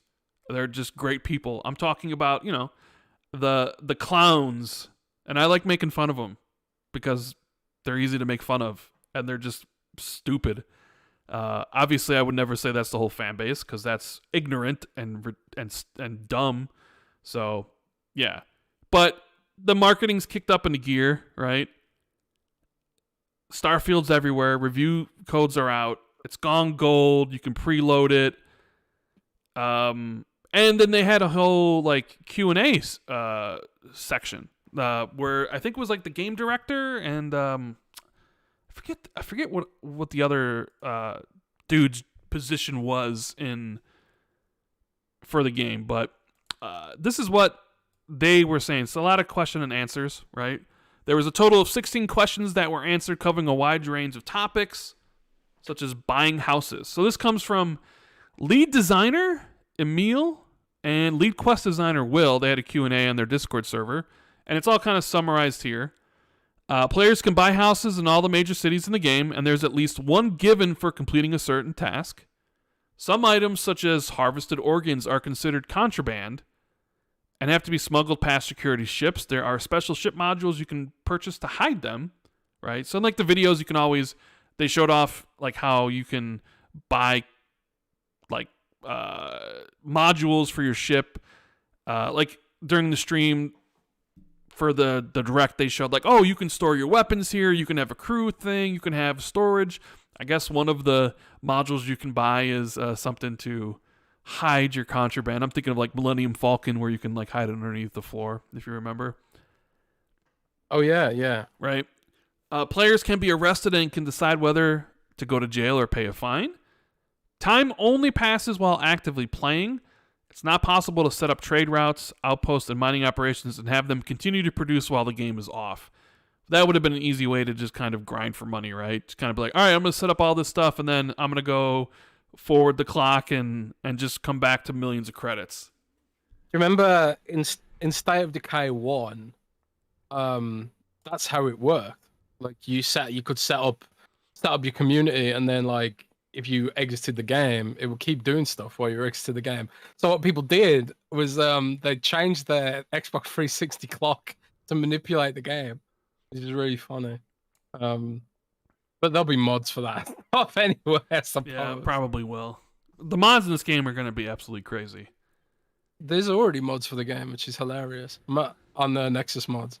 I think they're joke mods, but like, the modding community is going to keep this game going for like 10 years. It doesn't matter how the game's going to review ultimately, because it's the modding community will adopt this game because that's what Creation Engine is basically for. Like, we're going to see some crazy mods for this game. Yeah. And also, I suppose a lot of the best mods will come to Xbox as well through Creation Club. Yeah, all the playable factions can be completed independently, and if players choose to join the United Colonies military, there's a mission which sees them being an undercover agent working for the Crimson Fleet. Crimson Fleet, cool. The bad guy, or well, one bad guy faction. They're pirates. Yeah, space pirates. That's public information. It's not a leak. It's public. That seems kind of be like where you just want to join all the factions just to do all the cool quests, right? Well, it's because of they've responded to that question because of that's how it works in Oblivion and all these other kind of games, right? So like you can join the Mages Guild, you can join the Thieves Guild, you can join the Warriors Guild, you can become a werewolf or a vampire, and you can do all those sort of faction-y kind of quests independent of each other. So I suppose people were worried, like, if I do this quest, is it going to lock me out of doing this quest and that sort of thing. I suppose they just wanted to clarify that it works similarly to how it works in Oblivion, Skyrim, so on and so forth. Right. Because I think in New Vegas, correct me if I'm wrong, chat, I didn't play New Vegas as much as I played Fallout 3, but I'm pretty sure in New Vegas you could lock yourself out of certain factions with some of your decisions you did. I could be wrong about that, but I don't know. You can certainly do that in Baldur's Gate 3. In fact, the whole game revolves around it, basically. But yeah. Although it's not totally feasible to play through the game without killing anyone, there are some systems in place to reduce the amount of killing if needed. One example is the speech challenge game where players can persuade people not to fight them. And there are over 20 named characters who can join the player's crew. So that's a little bit of the kind of information that dropped. I wonder when they're going to drop like a launch trailer, right? For the game. You'd imagine that's got to be coming somewhat soon, right? Yeah, I'd imagine so.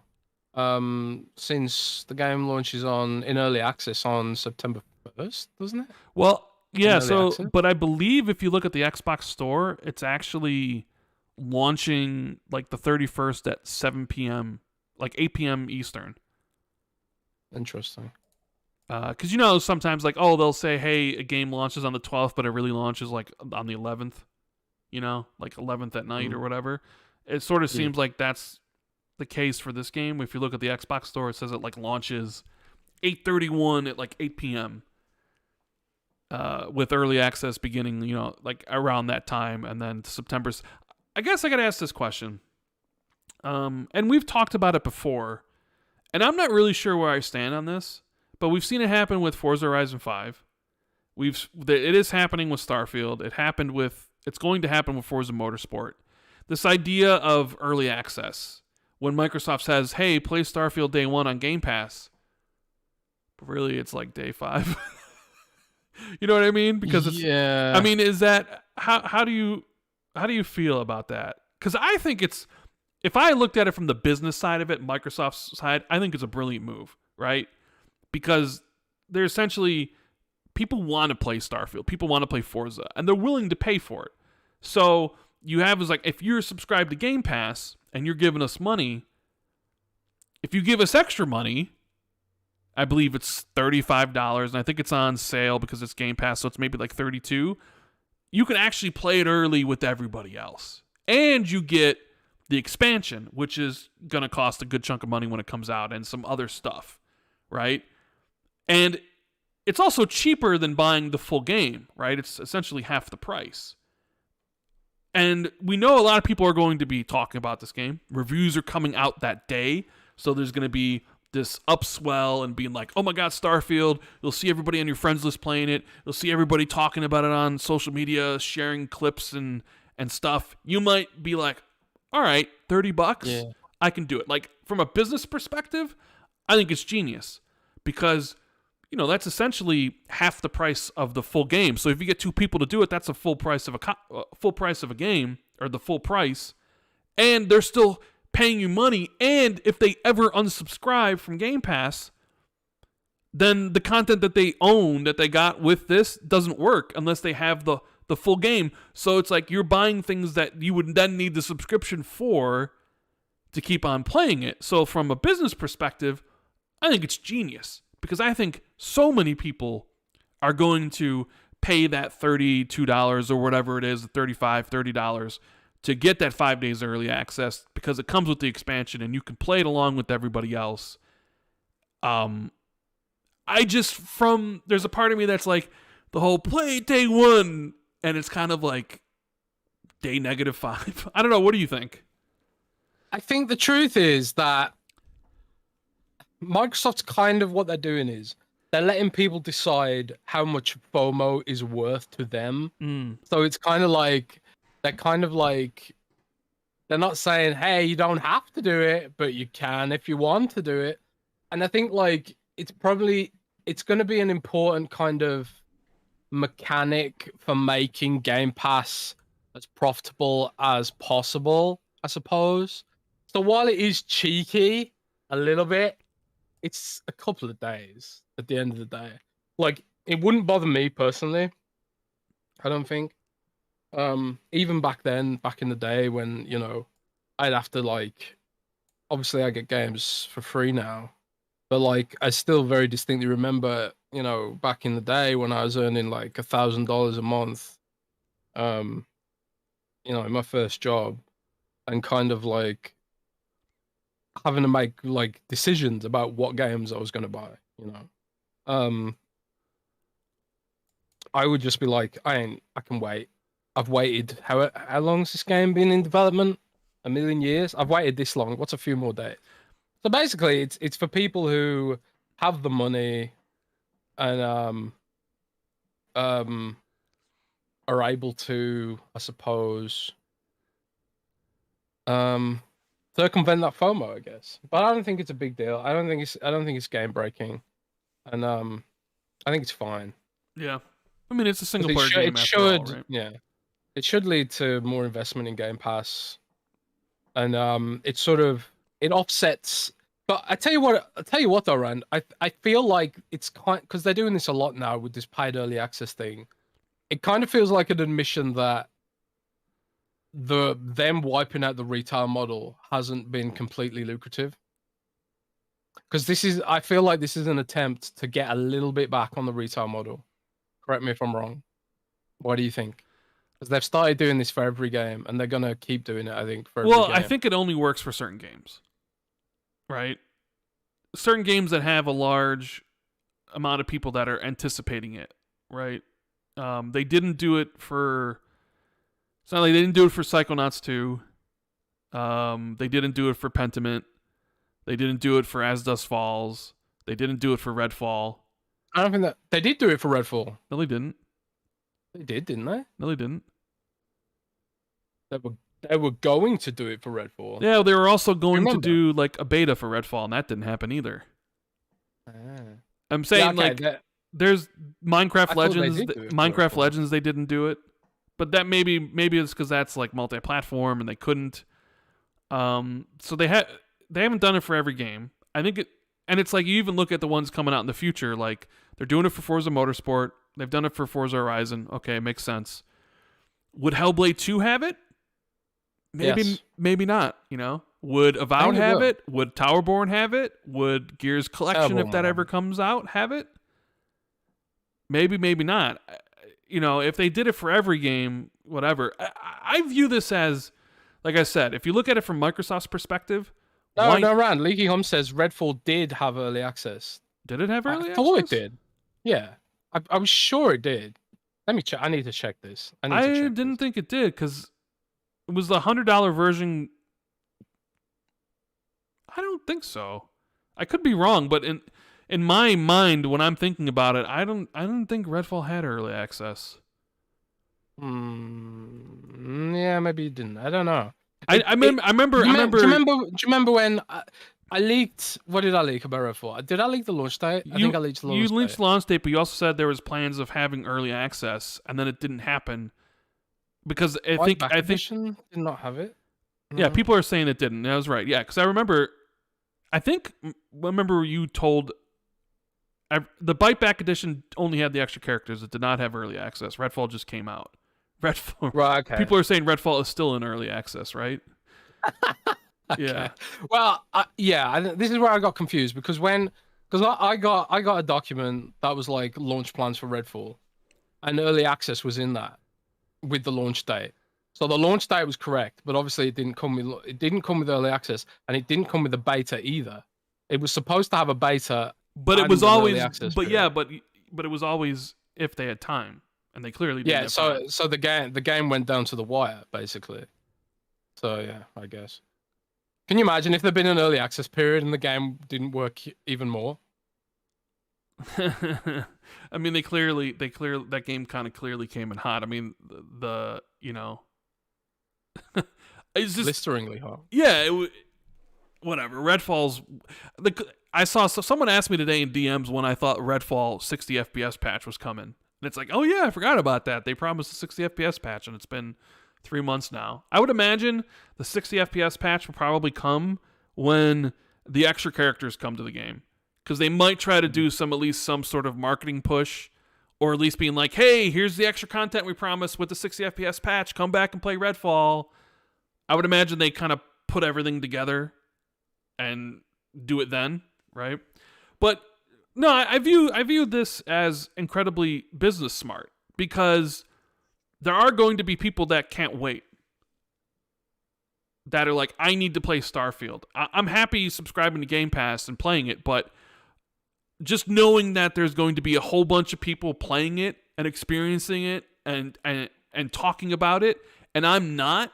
And quite frankly, it's not that it's half the price of the game, and it's like, well, I'm going to be subscribed to Game Pass for a while.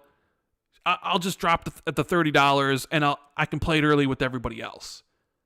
I think that's incredibly smart. Although, you know, preying on people's FOMO, you know, say what you will about that you're probably going to get a ton of people who are willing to drop the money on playing something like that early.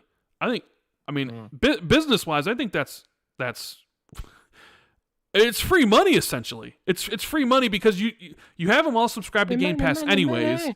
They're going to play the game because they're subscribed to it, but now you're getting more money out from them to play it early. Like, I don't know. So I kind of view it as it's a big win for Microsoft. You know, it kind of maybe hurts their marketing line to play it day one, because it's not. But did they ever say that? I mean, they have. I mean, they totally have. It's in their little check marks. Remember when we talked about Xbox Core and they talked, you know, the side by sides. One of the things was play games day one or whatever was the check mark, and you know that's not so. Fair enough. But part of the whole Starfield going gold thing was IGN hating Xbox, Jez. Did you see this going around? Did you see the media bias is back in full effect? IGN despises Xbox, and they can't even mention the word Xbox in tweets because it hurts them so. right? Well, okay, here's the story. Sorry, you have an interesting perspective because you run a website, you're managing editor, you're always talking about SEO and stuff, right? So Yes. how this all starts, I'll set it up for you and you can knock it down. Okay, was IGN did like a big games of 2023, what's up and coming sort of stuff, right? And they had games they mentioned in there like Mortal Kombat and Alan Wake and Street Fighter 6 and stuff. And none of the lower thirds had the Xbox logo. There was a prominent PC logo, prominent PlayStation logo, but nothing for Xbox. IGN making it seem like these games don't exist on Xbox, right? So people noticed, as they tend to do, and they kind of questioned. They went to Max Schofield, they went to Destin. Hey, why isn't Xbox listed here? What's going on? Is this some sort of agenda? Do you hate Xbox that much that you're not even including them in your own videos?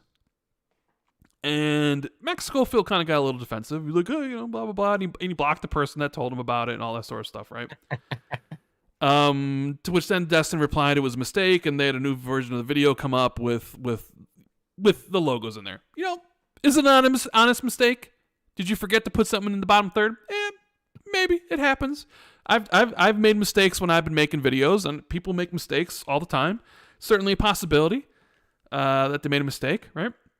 Because I've done it in my own videos. Things happen. Is it a mistake that then somebody watching that video didn't notice that the lower third was missing? It's a question. Sometimes.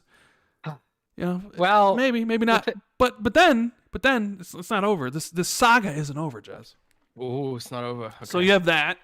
Then you have all the stuff beforehand. There's the whole nebulous media bias the IGN has, right? And as we talked about, Starfield went gold. And everybody was like, yes, let's go.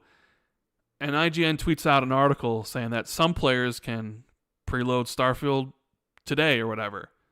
And people went nuts. People like, oh, you can't even mention Xbox. You can't even say the word. You can't even. What's wrong with you? You're always putting down Xbox, right? Xbox. And I sent it to What'd you. you say it like that for? I sent it to you, and I'm like, look at this, Jez. And you were like, that's a smart headline. So tell the people why it's a smart headline. And it's a smart headline. It is. Like the headline was, what was it exactly? It was some players will be able to play Starfield on this day or whatever. Like, they didn't do that to snub Xbox. They did that to make you click. Like, the idea is like, oh, which players? Yeah, is it me? Can I preload it? Can I preload it? Yeah. So that's the idea. It's like obfuscation. Like, you omit some key detail from the title to make people want to click. Mm-hmm. And unfortunately, the entire business is getting people to click. So I was like, oh yeah, that's a smart headline. You've omitted a key piece of the information without actually lying, because some people will be able to preload it. The headline's not inaccurate. Yeah, it's cheeky. Because I guess you could say if you said Xbox players can preload it now, then the whole article's in the tweet. You don't need to actually click on the article to see what it says, because you can see what it says in the title and the tweet. But by keeping it vague, right? And you'll notice that I've done it in my videos sometimes where I don't mention the thing I'm going to talk about, because if I mention the thing I'm going to talk about, then people might not actually want to click on the video, because I know that I might be talking about said thing. And I know you've done this in your articles. Oh, I do it all the time. Right? It's a common SEO thing. Man, I worked for that article. I want someone to click it. Yeah. So IGN doesn't hate Xbox. You sure about that? But you sure about that? Yeah, I'm sure. I'm sure they don't hate Xbox. I'm sure that a lot of them probably are PlayStation first these days. Oh, 100%. But that's just the whole industry is PlayStation first these days. It's most people play it first on PlayStation, and that's Microsoft's doing. You can't. They're human at the end of the day, and they're human at the end of the day. and just like everyone else, most people are playing on PlayStation. They're probably mostly playing on PlayStation. And it's the fact of the matter is, it's like, as well, it's kind of funny because it kind of touches on the Linus Tech Tips drama from earlier to some degree. Because one of the things Linus was being criticized about was using the wrong lower thirds in videos, using the wrong benchmarks, using the wrong information, blah blah blah blah blah, and getting sort of attacked for it. And then Linus would have to issue like a pinned comment saying, "Oh yeah, we screwed up the benchmark, and these are the correct figures," after someone might have already made a purchase based on the information that he'd shared, So that was one of the criticisms, Mr. Nexus had. But on the flip side, it's kind of like, shit happens. And YouTube doesn't have a good system for replacing the scene in a video once you've uploaded it. And then it's like, okay, well, do I upload a whole ass new video? Do I screw up my algorithm? And stuff like that. If you delete a video, that can actually negatively impact your video, negatively impact your algorithm, whatever. So yeah, everyone should strive for accuracy as much as possible, but I don't think this was some kind of conspiracy against Xbox, personally. But hey, you all might feel differently. I don't know. Some players, Jez. Why can't they just say the word Xbox? Damn it! Do they hate that word there at IGN? Xbox bad, bro. That's true. That is true. Bad Xbox stories always get traction, right? Yeah. Okay, let me take a look at some of the super chats here. See if we got anything I missed. We have Indizer with a $1 super chat, but no message. Thank you. We got Big Afro Man. He says in the super chat, "What's up with all these Starfield review bombs already? I keep seeing posts about certain people bragging about making accounts to review bomb. Do they not have anything better to do?" No, their lives are awful.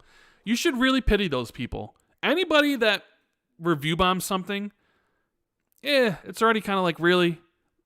Are you hate it for woke reasons? Like, whether or not it's like, oh, I'm going to give this a 0. You didn't actually think it was a 0. You give it a 0 because you're an Xbox fan and it's a PlayStation game.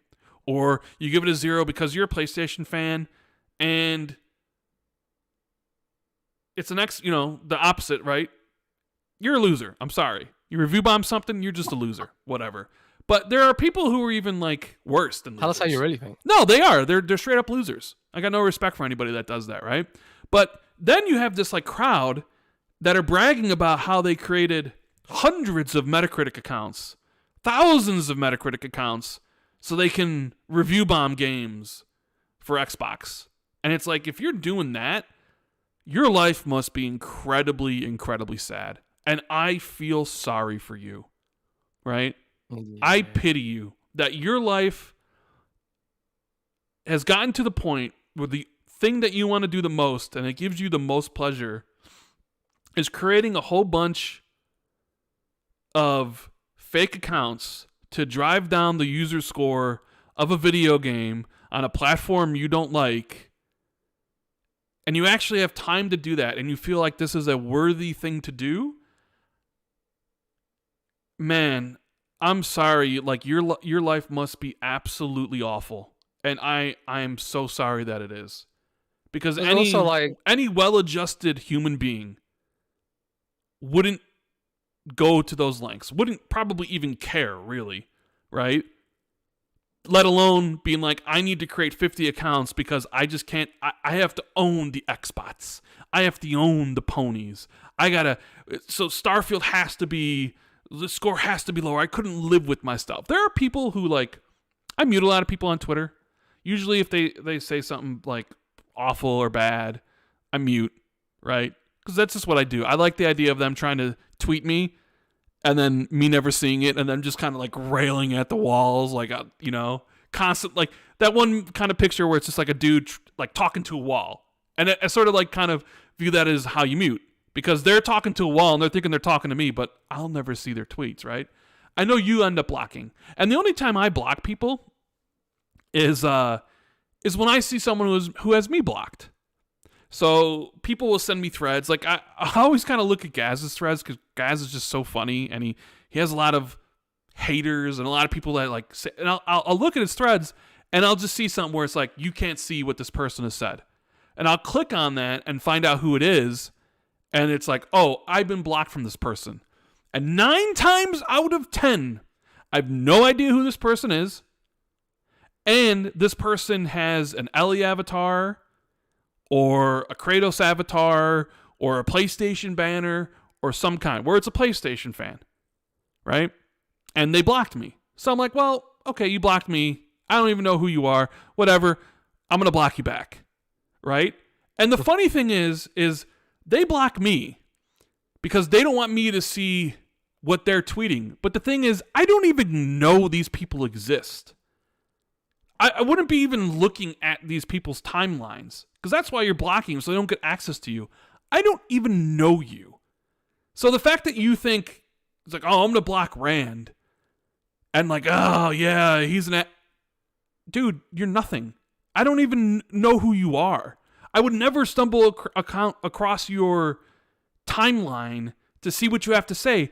And 2, I would never even think about even caring about what you had to say in the first place. So I always have a good laugh when I see all these accounts that have me blocked that I don't even know who they are. They're like, oh, I blocked Rand. It's like, you're not existent to me. I don't know. It's just a weird thing, right? I don't know. I only block them back because they blocked me first. And so I couldn't even, the thing is, I can't even contextualize or even imagine how awful and sad my life must be to be in a position where I think in my head that, oh, I'm doing this to show up to Xbox and I'm gonna review bomb stuff. I don't even know, like, dude, the levels of your mental process that is a normal thing to you. Like, I don't get it either.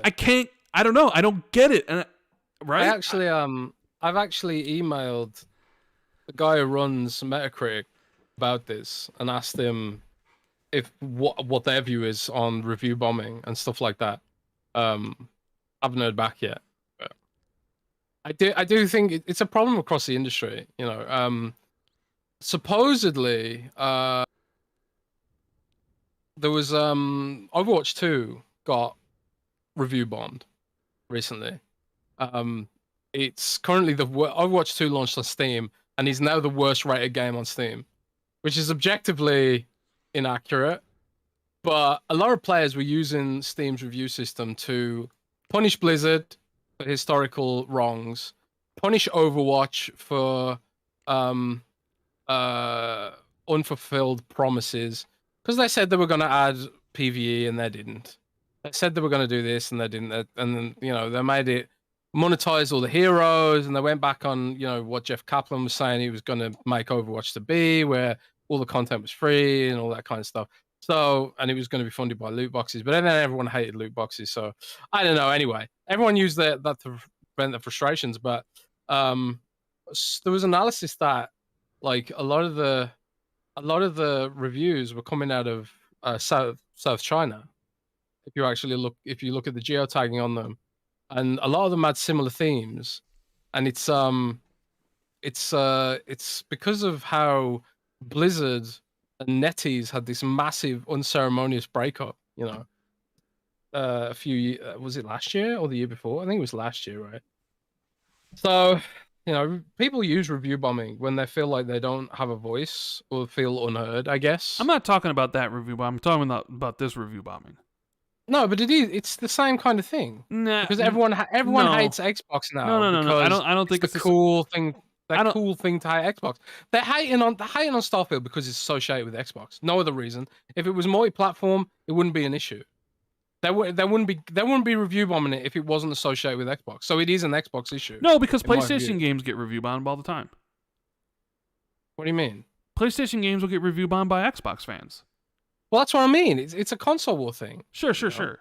And I'm saying I just don't get it. I don't know what. I guess it's like more. I don't get the idea of what like someone who would create 20 accounts to. Right. The Last of Us 2 that got review bombed for other reasons, didn't it? I think. Last of Us 2. I mean, there was the whole. Wasn't that a political angle Yeah, I to mean, that? there's a lot of woke, lot of movies that people feel are woke will get review bombed, um, and stuff like that. It's this this is like different. I guess it's all under the same sort of thing. It's all review bombing. It's just this one is like I'm creating 50 accounts because I can't stand the fact that Starfield's going to have a high review score, and I'm going to show those.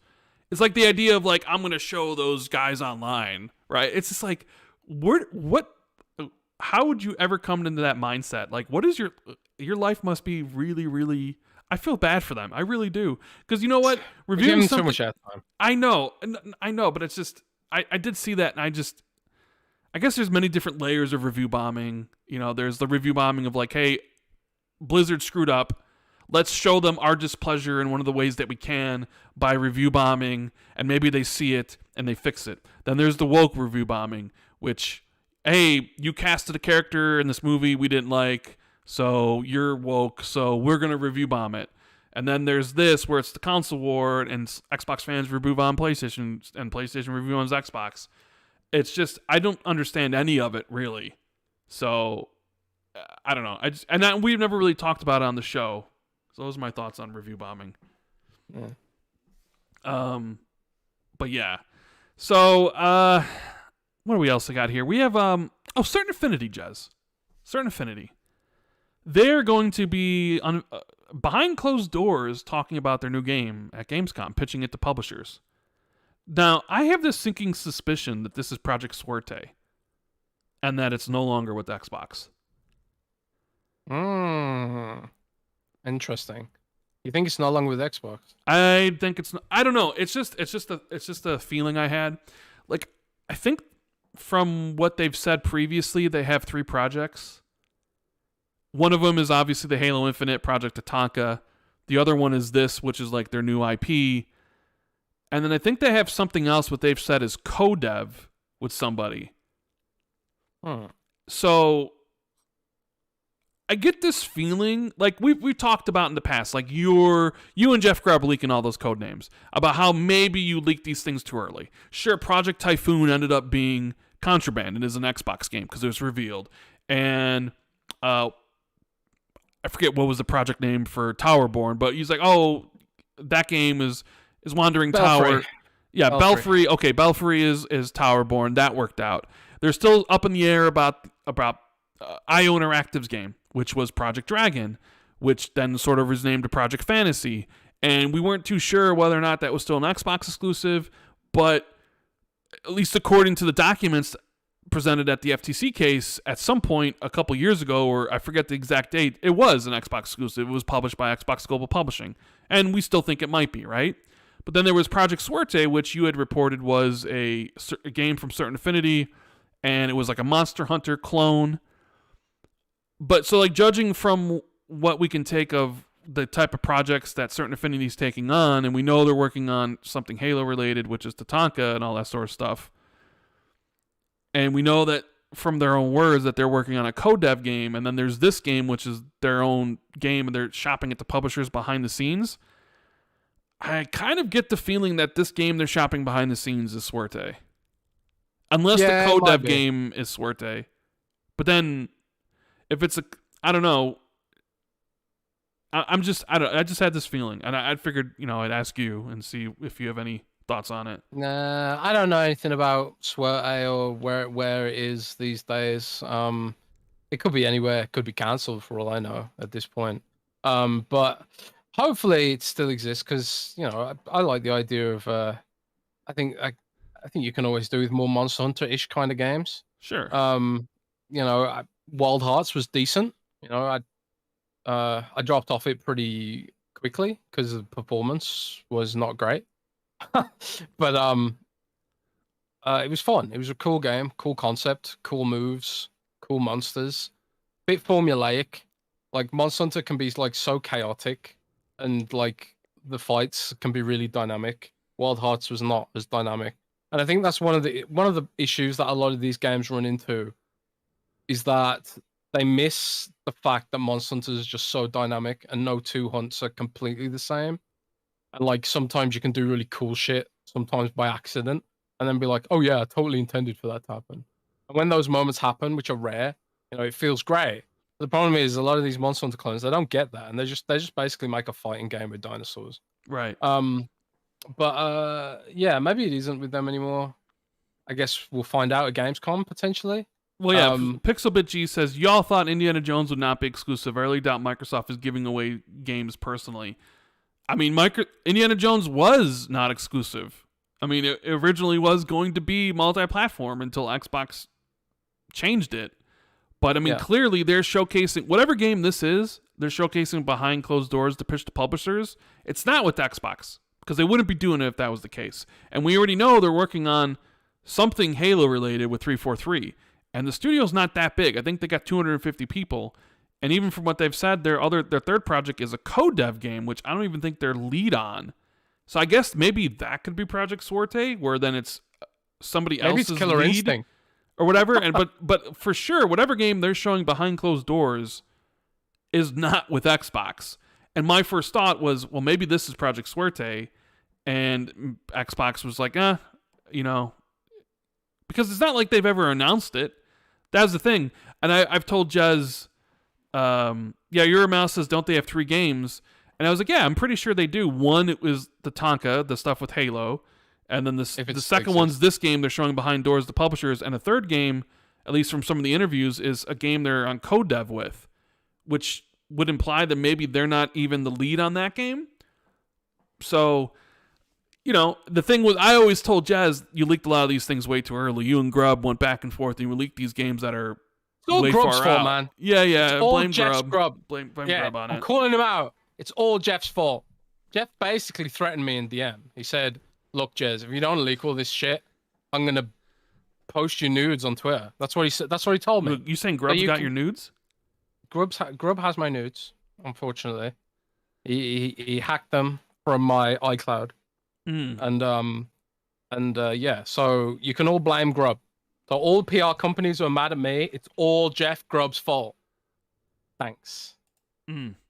But yeah, some of that stuff probably did leak earlier. But at the same time, it's like, what? I'm not meant to report on that. Got all this cool infos that's probably out there now. People like Jeff know and all that kind of stuff. There's kind of no choice but to share the information that we had. But like I said in all of those leaks, it's like plans can change, plans do change, plans have changed, blah blah blah blah blah. Yeah, anytime something changes, like people will be like, "You just didn't know anything to begin with," and it's like, "Oh Jesus Christ!" Yeah, look at all the stuff that did come true. Yeah. Pixelbit G wants to know what happened to Contraband. I mean, they're working on the game. It'll come when it's ready. As far as we know. Maybe we see it next year. But I thought the game would be out by now. I mean, they revealed it in 2021. It is 2023. Maybe it comes out 2024. Maybe they just reveal it next year and it releases at the end of the year. Maybe it's a 2025 title. Would be a long road for that game, but we'll have to wait and see.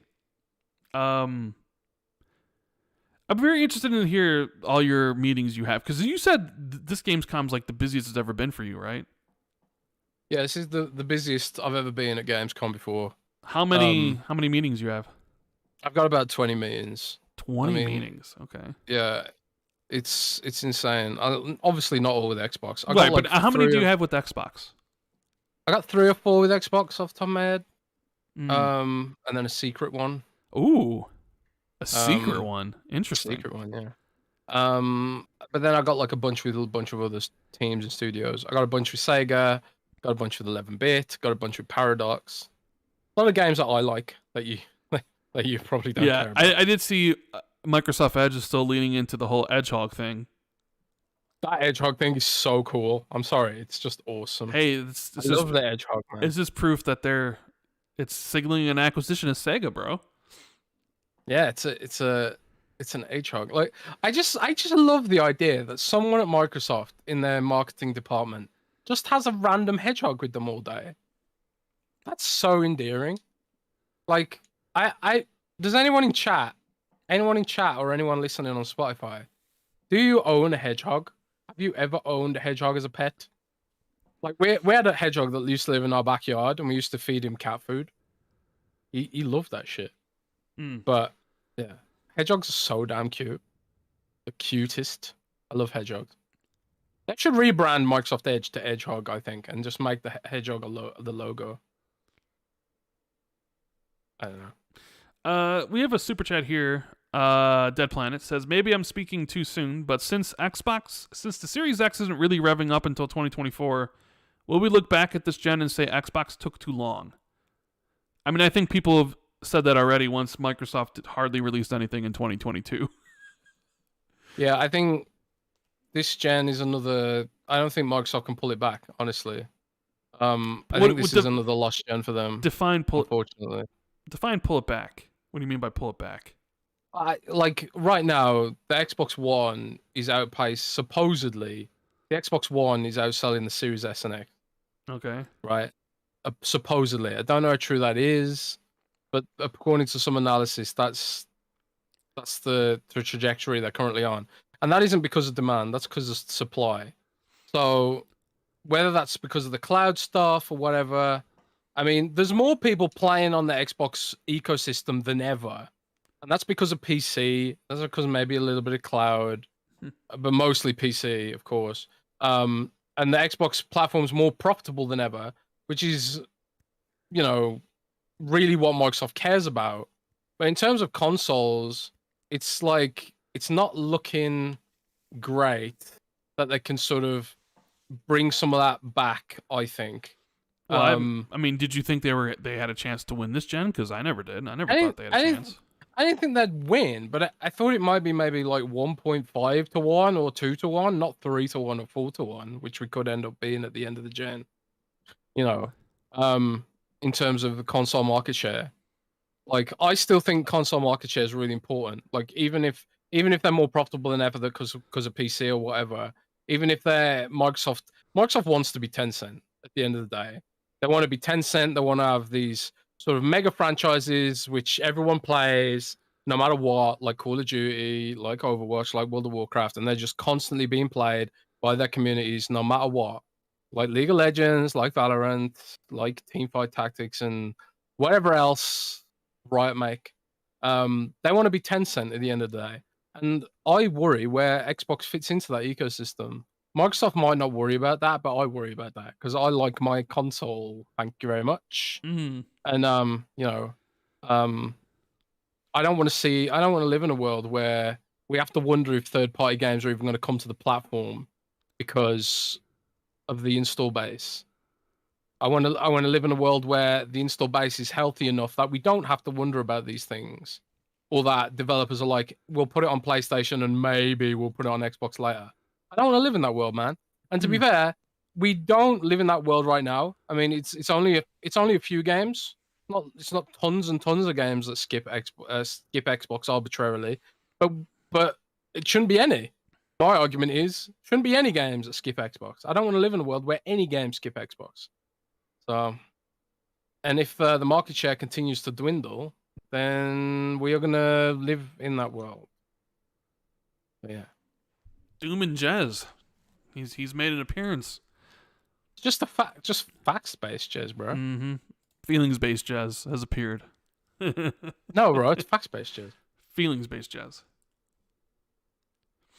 Aramix says, why do people need choice validation so bad nowadays? What started the whole console war? Just get the platform you want and enjoy games. It's tribalism, man. It's us and them. Us versus them. Dude, I remember arguing aggressively in the playground. You're in the playground, bro. Yeah. It's literally the playground. I remember arguing with a kid at school what was better, Final Fantasy or Zelda. I mean, clearly it's Final Fantasy. Because it's like, did you make it's sort of like, did you make the wrong, and especially then when you couldn't make the decision yourself, like it wasn't your own money. It was important because it was like, those are the games that you could experience, and it's like, did you make the wrong choice or were you given the wrong thing, right? And people fought about it. Like, I mean, but it's not just relegated to consoles. I mean, Android versus iPhone. I even hear, I remember Matt Piscatella from MPD saying, if you think the console wars bad, you should see the sneaker wars. Apparently, that's even Sneaker Wars. even worse. It all comes. Sneaker Wars. Yeah, it all comes down to us versus them. Like, you think you've made the right decision, and that someone who's not on your side is quote unquote the enemy, and that they've made the wrong choice. And then I need someone in chat to explain what the Sneaker Wars are. Someone in chat must know what the Sneaker Wars are. Maybe it's about Nike versus Adidas. Adidas or whatever. I mean, Adidas. Right? Adidas, What else? What other sneakers even are there? I don't know. I just remember Matt Piscatella saying that, and that like the whole sneakers. There's like a whole sneaker thing, and it's like even way worse than console. But I mean, you see it with Android and iOS, so, and that's mostly stuff that you do on your own, right? It's like you make that decision, you decide. That has no bearing on because the console war between Xbox and Nintendo, all that sort of stuff started on the playgrounds between Sega and Nintendo, and they leaned into it for marketing, right? Sega would say in their ads, what was it? Sega does what Nintendo don't, or whatever, that infamous ad. So it kind of all they all play into it. I mean, hell, even Xbox and PlayStation has played into it. PlayStation made that video where it's like, here's how you share games on PlayStation. That's a console war video, but they did it to drive home a point, right? And even at the beginning of the PS4 era, they talked about how 1080p made you a better gamer. They came to E3s and I remember one of the E3s they came to up to this podium and like, PlayStation 2 $299, and they dropped the mic and walked off, like, because it's dude. The thing is, right? It should be okay to console war.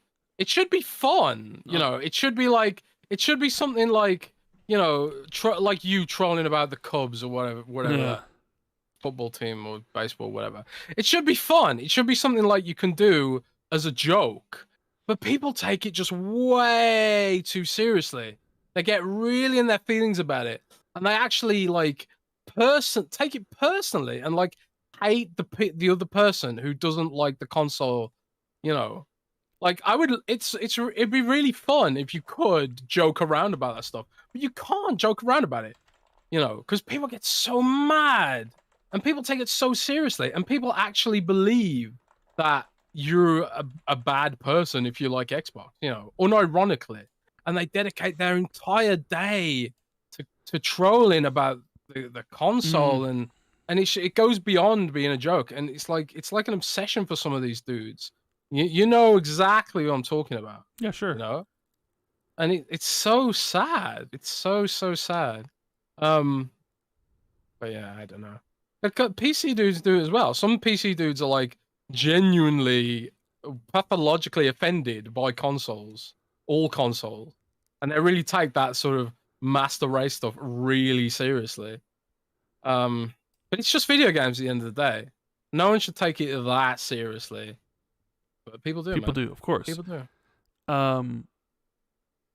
Savvy Jez were the ones that caused Embracer all that harm, right? Yeah, I never even heard who they were.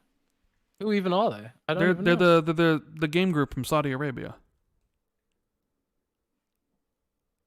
What do you mean? Of course you know who Savvy is. Savvy's that. Is that the entire sovereign wealth fund or whatever? Yeah, that's the public fund from Saudi Arabia. Yeah. Right. Okay. They're how they've been getting big into gaming lately, right? Yeah. By investing everywhere. Well, remember, because I think it was a couple months ago, Embracer. They came out and they were like totally dejected, and they were talking about like maybe having to close studios and stuff because a $2 billion deal just kind of poofed and went out of existence. And they were counting on that money, and people were speculating, well, who could that deal have been with? And there are some people that said Microsoft, and both me and you were like, absolutely not. There's no way Microsoft is agreeing to some verbal commitment of that stuff. They're too anal about the legalese of everything. People were saying like Disney or whatever, but it ended up being Savvy, and they sort of pulled out of it, and because of that, it looks like Embracer. I think they've closed the studio down. They're talking more about it, but someone just sent it to me right now, and that they said Embracer is open to divesting studios, emphasizes external funding for new games. An Embracer group could sell off parts or whole game studios in an effort to reduce overhead costs of games development production, the company says. Now, we had speculated that, well, at least when it comes to Xbox, the speculation was, and even when it happened, it was when Square Enix sold Crystal Dynamics and Eidos to Embracer for really cheap. We all were like, why is this so cheap? And we were like, oh man. Remember, because my conspiracy theory was that Microsoft was going to acquire Crystal Dynamics from Square Enix because they were working on Perfect Dark. And we didn't know at the time, but we know that Eidos is co-deving Fable with Playground. And it was like, those are two teams Microsoft needs to acquire. But then ABK happened. And it's kind of like, well, we saw how that happened. They couldn't do anything else. It was like, we're on ABK. We can't make any other acquisitions in the meantime. And then they were sold to Embracer. But because of this, Embracer is looking to cut costs because they don't got this $2 billion in revenue coming in. And we already know they shut down one studio. But so like the CEO was talking about this. He says, in addition, we have set a high priority on increasing external funding of certain larger projects and potential divestment opportunities. In the case of studios closure or divestments, you'd understand in retrospect of due process and commercial sensibility. We will not be commenting on specifics. We're not only doing layoffs, we're trying to find new partners for our games or a new home to certain studios. It's potentially easier to find partners for games that are playable and that you can actually see what it is. We've taken actions on studios either by closing or divestments already that have not been publicly announced. So he's saying that they're going to lay off people, they're going to close studios, or they're going to find partners for certain games that are in a playable state, maybe like a new publisher or something. But then that they've also made some divestments to, things that have already happened that just haven't publicly announced. And of course, my buddy Everborn Saga DM'd me this because he is on the train that essentially Microsoft and Phil are part of this secret divestments that maybe Microsoft's already made a deal with Embracer for. Can they do that? Eidos and I'm just saying that Crystal Dynamics. I'm just saying that's what Everborn Saga's telling me in the DMs. I'm just reading the article here, right? So, I mean, ABK is about to be over, is it not? Hopefully, yeah. Cross fingers, knock on wood. And I don't know. Can you lose your partner on Perfect Dark and your partner on Fable? I mean, I think those are important pieces. They are pretty important pieces, bro. So, yeah. I just gotta wait and see, man. I mean, it all hinges on the timeline of this really annoying, long, endless regulatory process with ABK. And you have to wonder, like, what's the CMA gonna say at the end of it? I'm beyond over it now, like beyond, bro. I know. You don't want to lose. You don't want to lose another bet to me. Is what's happening. Look what happened last time you bet. Oh, what do you mean? We got some good content out of it, but yeah, I don't. Tom Warren. For those who weren't here earlier, Tom Warren said in the chat earlier. Tom Warren of The Verge. Yeah. Something is definitely happening next week with the CMA. Yeah. And for those of you, I see everybody in chat talking about, at least the whole show and people recently about what me and Jez think of Starfield or leak it. We cannot talk about Starfield at all, yeah, we're period. Under embargo. All we can say is that we are playing Starfield, and that's it. And that our reviews will be out August 31st, although me and Jez plan on doing a podcast the next day because it's Friday. So for anybody who's in here, I know there are a lot of people watching the show. Which, by the way, thank you. Hit the like button, please, and subscribe. Because we got a lot of Starfield content coming when it does release. We can't talk about it. Lips are sealed. So yeah, I mean, I know people like always type that stuff. So don't ask because we can't answer. And if you super chat about it, I can't answer either. So yeah. I can get a lot of DMs from people who want to know about stuff. Oh, of course. You knew that was going to happen. I've gotten a ton of DMs like, "Oh, how is it, bro? Just give me a wink." And it's like, I can't. You know, Can't. I can't say a word about it. Just that I'm playing it. So, yes. Yeah. So yeah, Savvy Group, man. It's sad to see that happen. I do wonder what they're gonna do with studios they think are irreplaceable. Maybe they think Crystal Dynamics and Eidos are something they want to keep and not sell, and maybe they want to get rid of other stuff, or what games they do sell, and if Xbox would be interested in buying quote unquote an exclusive if Embracer's looking to sell all that stuff. You know what I mean? So we'll see what happens from all that. Yeah, and it kind of, I guess, sad news. The Xbox 360 store is shutting down, Jez. Yes. I mentioned it earlier a little bit. Yeah. Xbox 360 is going bye-bye. Not completely surprising. It's a very, very old console. But I suppose it kind of sucks for people who are still on the system. And it also, like, I want to stress that it's not, they're not going to turn off the ability to download the games that you own. They're just going to stop all new purchases and all that kind of stuff. So it'll be effectively frozen in time. On the 360 store, yes. On the 360 store. If the games are back compat, you'll be able to purchase them on the Xbox One, Xbox Series X store, and the store on the browser. Yeah. But there are going to be games that are basically going to disappear. And this is the crappy thing about this. Like, personally, do I care too much about the 360 store closing? No. Right?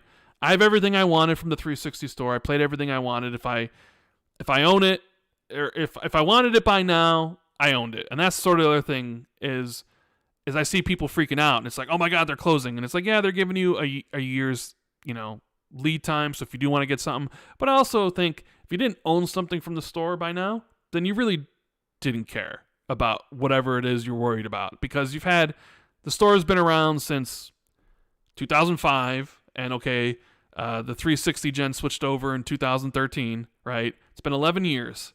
If you really wanted something in that 360 store and you haven't gotten it yet, this goes out to you, Special Nick, then you never cared about it anyways. Because it's been 10 years, and those games will probably be on sale a whole bunch of times.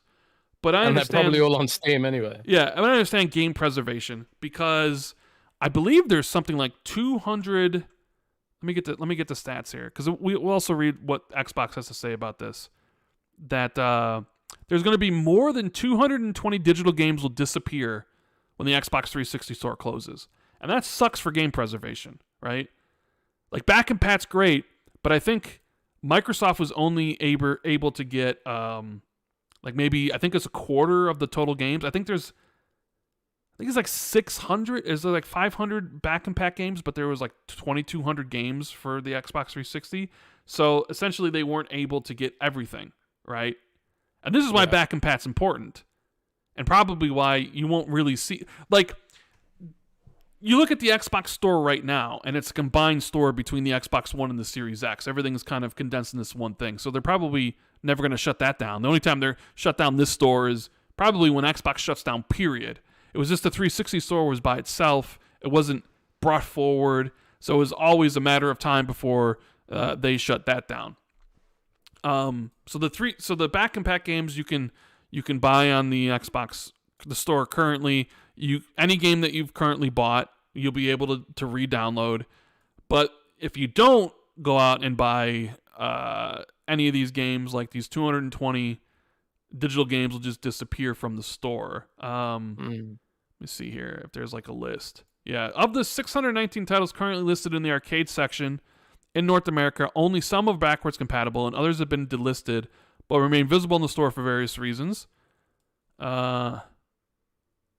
After taking backwards compatibility and previously delisted games out of the equation, VGC has determined that around 220 digital-only games will essentially disappear from commerce and will no longer be available to buy again.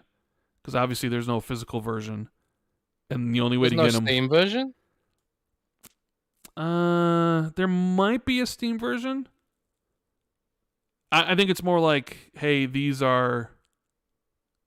360 ones, maybe those versions, maybe there's no Steam versions, saying like, at least on the Xbox, you no longer be able to. So there's that to keep in mind. Xbox says this about it. They say that On July 29th, 2024, Xbox will stop supporting the ability to purchase new games, DLC, and other entertainment content from the 360 store on the console and the 360 marketplace. Related to this change, the Microsoft Movies and TV app will no longer function on the 360, which means TV and movie content will no longer be viewable on the 360 after July 29th. But between now and then, you can continue purchasing games and DLC from the 360 store at the 360 marketplace. This change will not affect your ability to play 360 games or DLC you already purchased. Xbox 360 game content previously purchased will still be available to play not only on the 360 console, but also on Xbox One and Series X and S devices via back compat. Yeah, so they're not like shutting down the 360 because they mentioned about how multiplayer games can still play, and it's like, yes. So essentially, they're just removing the 360 store. The back compat games can be bought on your Xbox, current Xbox, but some games will be lost to time, and that sucks. Right? Yeah, it sucks, but it's like you said, if people didn't buy them, they never wanted them anyway. I know who hates this is MVG. I think he made a tweet about it. So what are you gonna do? I mean, Microsoft can't keep that store going forever. Yeah, but then the thing is, a lot of this stuff has to be economically viable. They're not running a charity operation. It sucks, but it's also they're not running a charity operation. I don't know. Maybe I'm crazy. You are I crazy, do like Jez. Braid. I just don't care that much. I just really don't. Yeah, we need to have MVG on the podcast. Yeah. Xbox 2+1. We need to get him on at some point. It's a philosophical thing. I don't care about, for just speaking for myself only, and I completely understand for people who do care about it, but like I just really don't care. It's just like I know these servers for the digital games that I own, they're going to be live for probably like decades. I wouldn't be surprised if they outlive me. I don't expect I'll lose access to my Xbox One purchases or whatever anytime soon. And honestly, by the time that I do potentially lose access, I doubt that I'm going to be that upset about it or care that much. So I don't know. It just doesn't bother me that much. But I'm a kind of glass is half empty kind of guy. I don't even think society will exist in 10 to 20 years. So Jeez. if society still exists by then, maybe I can find the will to care, but there are things I'm less optimistic about than the access to digital games. I don't know. Maybe I'm paranoid. Do you think I'm paranoid, Rand? You are paranoid sometimes. You are paranoid. So I just got a DM. Someone asking me how I feel about Starfield. And I'm just like, During the show, they're like, oh my God, you got Starfield. Tell me how it is. Please. Whisper in my DMs. Like, oh my Lord. Slide into my DMs. Yeah. But that wasn't the only thing Microsoft announced this week. Because Microsoft went woke again. No, I'm kidding. Oh no! They're introducing a new enforcement strike system. Because, Microsoft is all about protecting people from, harassment online, right? That's so woke of them. Yeah, do you remember? Yeah. So Xbox's new enforcement strike system educates players about enforcement severity, cumulative effect of multiple enforcements, and the total impact on their standing. Players can receive a total of 8 strikes. Each strike remains on record for 6 months. They're playing baseball wrong here, Jez, because even baseball is only 3 strikes. 3 strikes, you're out, bro. Even on YouTube, if you have a copyright claim, you get 3 strikes. And once you reach 3 strikes on YouTube, they delete your channel. I think you get 1 strike, you lose the ability to live stream and upload videos over a certain amount. So you get 8 strikes, but every time you get a strike, it remains on record for 6 months. Each strike results in suspension from Xbox's social features for varying lengths of time. And every player will begin with a blank slate or 0 strikes. Previous enforcements must still be completed. So, yeah, there's this whole stuff about it, about the severity of the type of strikes. Like profanity is worth 1, cheating is worth 1, sexually inappropriate is worth 2, harassment and bullying is worth 2, hate speech is 3, And if you get like all 8, you essentially lose it. So if you give 1 strike, it's a 1-day suspension. 2 strikes, 3 days. Or no, 2 strikes, 1 day. Do you lose your whole account and your purchases? Well, so you don't get permanently banned. So let me read this. 1 strike is 1-day suspension. 2 strikes is another 1-day suspension. 3 strikes is 3 days. 4 strikes is 7 days. 5 strikes is 14 days. If you have 6 strikes, it's 21 days. 7 strikes, it's 60 days. And 8 strikes is 365 days. So if you get 8 strikes, you max it out, you're banned for a year. Now, I would imagine that's just like you can't access Xbox Live, but you can probably still play everything, offline, assuming, it's your home console and not like somebody else's, right? What games can you even play offline these days? All of them. I mean, Destiny you can't, or Diablo you can't, but the vast majority of... Everything's multiplayer service enabled now. Yeah, but you can't. But even if, you wouldn't be able to play any multiplayer games, but you still would be able to play anything that's single player offline. They say in 2022, fewer than 1% of all players received a temporary suspension, and only a third of those received a second. Our data shows that players typically stop inappropriate behavior after 1 enforcement, quickly learning what is and is not acceptable based on the Xbox community standards, and how to better engage on our platform. The strike system is designed to further empower players to engage positively and appropriately on Xbox and with the community.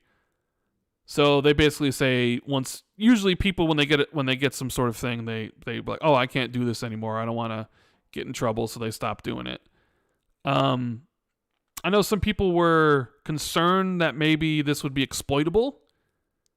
Essentially, like, you'd be getting a whole bunch of reports against you, and it would be like an AI making a judgment call about, like, hey, whether this strike was upheld or this strike actually is real. And it's not like real people. But they say here, as always, when a player believes they have witnessed a violation, we encourage them to report. All reports are evaluated. There are no automated enforcement actions based solely on the fact that a report was made. No volume of inaccurate reports results in an enforcement. Only reports that have been reviewed by the Xbox safety team and determined to be accurate result in enforcement. So they're basically saying that don't be worried about that this is actually reviewed by real people and not like just some machine algorithm AI thing, right? Mm-hmm. So, yeah, I mean, I don't know how much more there is to say about this, and but there was some people who are saying that it's not harsh enough. And it's like, bro, you're going to give this dude 8 chances to well, but the thing is, it's not 8 chances because each violation is worth a different amount, right? Like, profanity is like 1 or whatever it is, but hate speech is 3. I mean, get hate speech twice, that's 6, and you're gone for 3 weeks, right? So there's different levels to the type of nonsense that you can get in trouble for. I think hate speech should be harsher than that. Probably should be 4. Should be 10. But yeah, they're all about protecting people. And I know some people are like, how dare you? I should be able to go online and COD lobbies and call everybody the N-word and call everybody every racial slur that I know because that's how it used to work in the 360 days, and that's how we got thick skin. And it doesn't work like that anymore. I couldn't even tell you the last time I was in a public voice chat. Well, this is the thing. Like, I just don't do that. Never really have done that. The public voice chat thing. I know, like, I always thought it was like an American thing. Like, because like all those clips are always usually Americans talking. I always thought like Brits are too reserved to join public lobbies. But maybe I'm just really out of touch. I don't know. Yeah. Let's see. We have Astro says Xbox is going to drive people to Discord. It's sad. Well, they already let you join voice chats from the dashboard to Discord. So but doesn't Discord have all these same rules? Yeah, they do. But I'm obviously, if you're on Xbox and you get reported, that's going to Xbox, not necessarily Discord. But Microsoft. Well, that's what I mean. Like people are saying like Microsoft's going to drive them to Discord, but Discord is already like that. Yeah. I mean, here's the thing. I don't think I'll ever get any of these because I don't really send people messages. Like, I check my messages and people will be like, hey, thanks for the videos, and I say thanks or whatever. And so like I never like someone beats me to game, I don't respond and saying like, you're awful. So I don't just go out of my way to send messages. I'm never in public chat. Like if I'm playing online, it's in a party with my friends.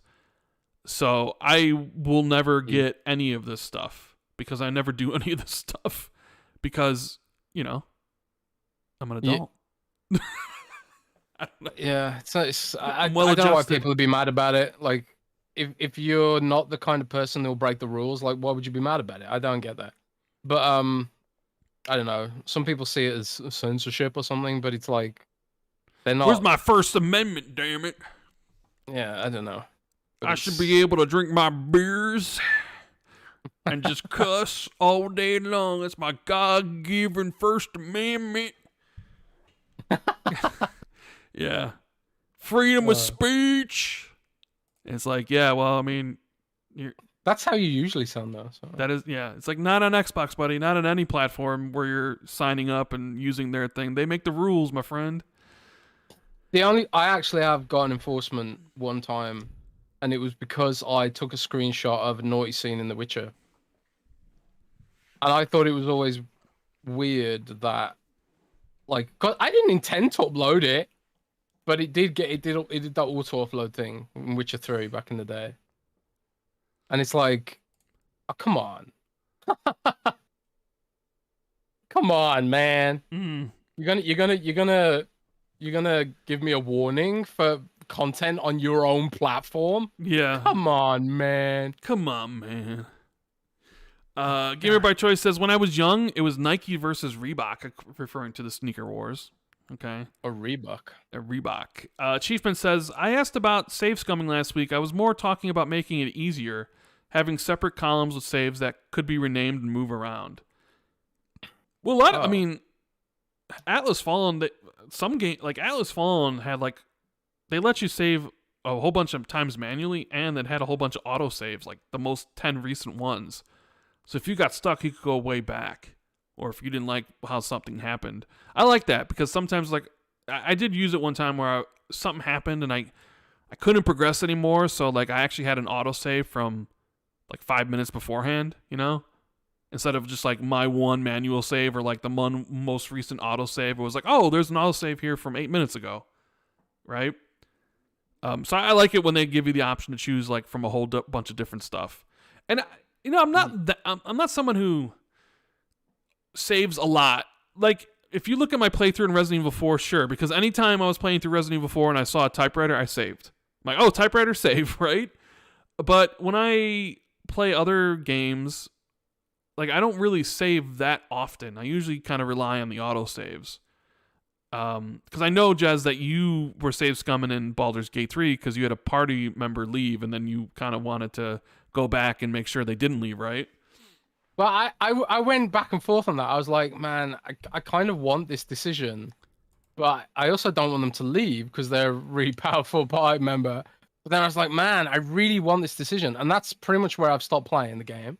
So I can't decide which one to do. But I think like but I also play some games where you can't do hardcore mode. I mean, you can't do save scumming because they've got like Iron Man mode. I always play Civ and Stellaris and games like that in Iron Man mode because it feels kind of weird if you can just sort of like reset the game to change tactics and stuff. I don't know, but it's at the end of the day, it's however anyone wants to play. It's all about fun, right? Mm. That's what the internet told me gaming was for. It's for fun. Indeed, it's supposed to be fun, right? Yeah. That's what I heard. Let's see. I have another one here I need to we got EW saying tuned in to see Jez to see if Jez saw that Elon gonna take away blocking people. Yeah, everybody knows Jez likes to block people. Yeah, we all know it. Blocking people. I don't think it's gonna happen because Google's terms of service says you're not allowed, if you've got a user-generated content platform, you have to include the ability to block other users. So it'd be interesting to see what happens when Elon reads that and go and talks to Apple and Google about it and saying, "Hey, we're going to remove the ability to block people, bros." I'm sure Apple and Google would not be happy with that kind of system on their platform because it kind of makes them run afoul of some international laws. Like I believe European Union has a law about being able to block people, for example. So, you know, I don't think it'll happen. But if it does happen, I don't really care. You do Barely block. You read do my block a lot of people. I see people in chat being like, "I didn't even say anything to him, and he blocked me." You know, like Yeah. people Yeah. get you just randomly just block everybody for whatever reason. I got an add-on that lets me block everyone who likes a tweet. So there you go. if there's been a tweet that like someone's been trolling me or something or being a dick about me, and then I can just click on that tweet and say like all the people who like that tweet are blocked because they're probably just fanboys, right? Okay. So sometimes like that freaks people out and they're like, oh my god, I didn't even do anything. It's like, well, bro, you were liking this tweet which was calling me a dick, so I thought you thought I was a dick, so why do you want to follow me, kind of thing. But I don't know, I don't take it that seriously. Like people think like I blocked them and I'm like all mad about it. I don't really give a shit 90% of the time. So I block because it's just easier than figuring out who is a dick or not. And my time is precious. I don't have time for dicks. You don't, do you? No, I do not. All right, so I think we're gonna transition to some wonderful Patreon questions. So thank you guys so much for being here. Hit the like button if you enjoyed the show and subscribe. If you're new, we got a whole bunch of Starfield content. September 1st, Xbox 2, me and Jez with our full thoughts. I might make a video about it. Haven't really decided yet.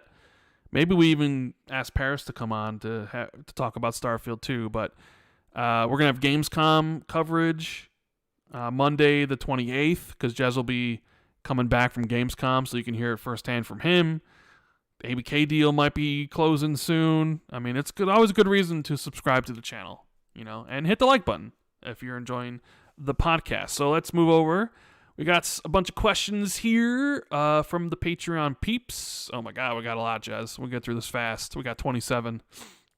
Damn. It's a lot of questions. So we're gonna have to keep some of the answers shorter. No super long tangents because we got to keep the show under 4 hours. And we're about approaching. We're a little bit under 3 right now. We're almost at 3. So, yeah, we got Silas. Good day, Jez and Rand. Congratulations once again on one of the best video game discussions I've ever heard between you guys and Colin. What would you gents like to see in the next Xbox console versus what you think Microsoft will actually produce? Not so much the tech specs, but features like how many SKUs, type of storage, new controller features, disk drive, new dashboard, etc. Thanks. Well, you actually had a tweet, Jez, that was, what would you want Xbox?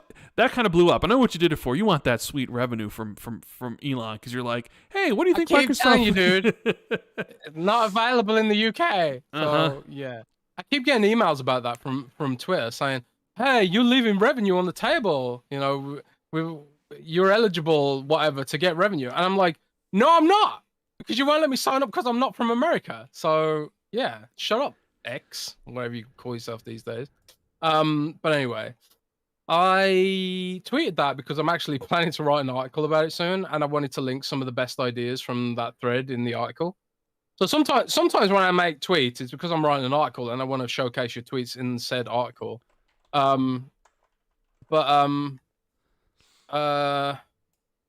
would I like to see? One of the things I really want to see, right? I want to see back buttons as standard in the controller. Okay.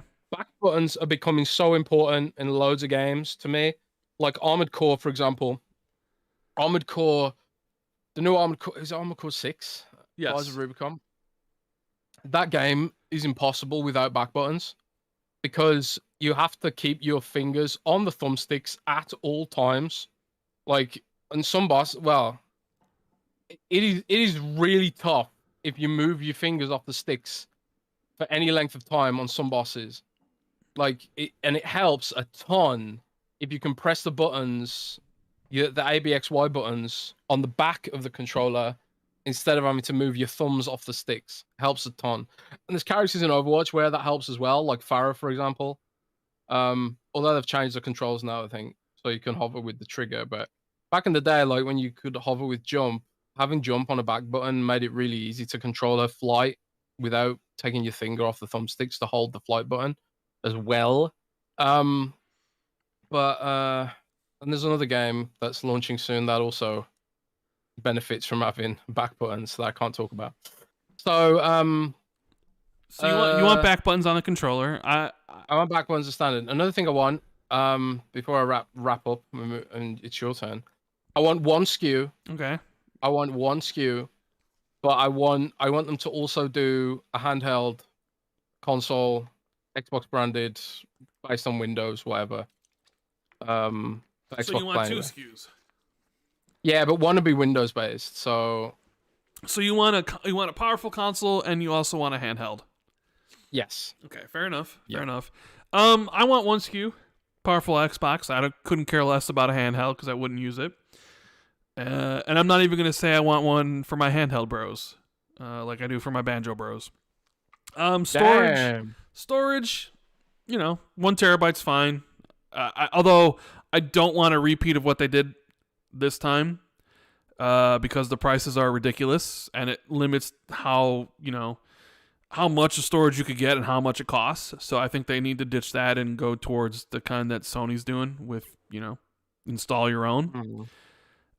Controller features, I would like to see haptics in the grips, not in the triggers. I don't like that on PlayStation, but I would definitely like a controller that has that as standard. Unfortunately, Jez, I don't think you'll get your back buttons because that probably raises the cost of the controllers. Disk drive doesn't need one. All digital anyway. All the time, bro. Disk drive doesn't need one. I'm all digital anyways. Don't need a disk drive. Useless. Relic of the past. New dashboard, absolutely.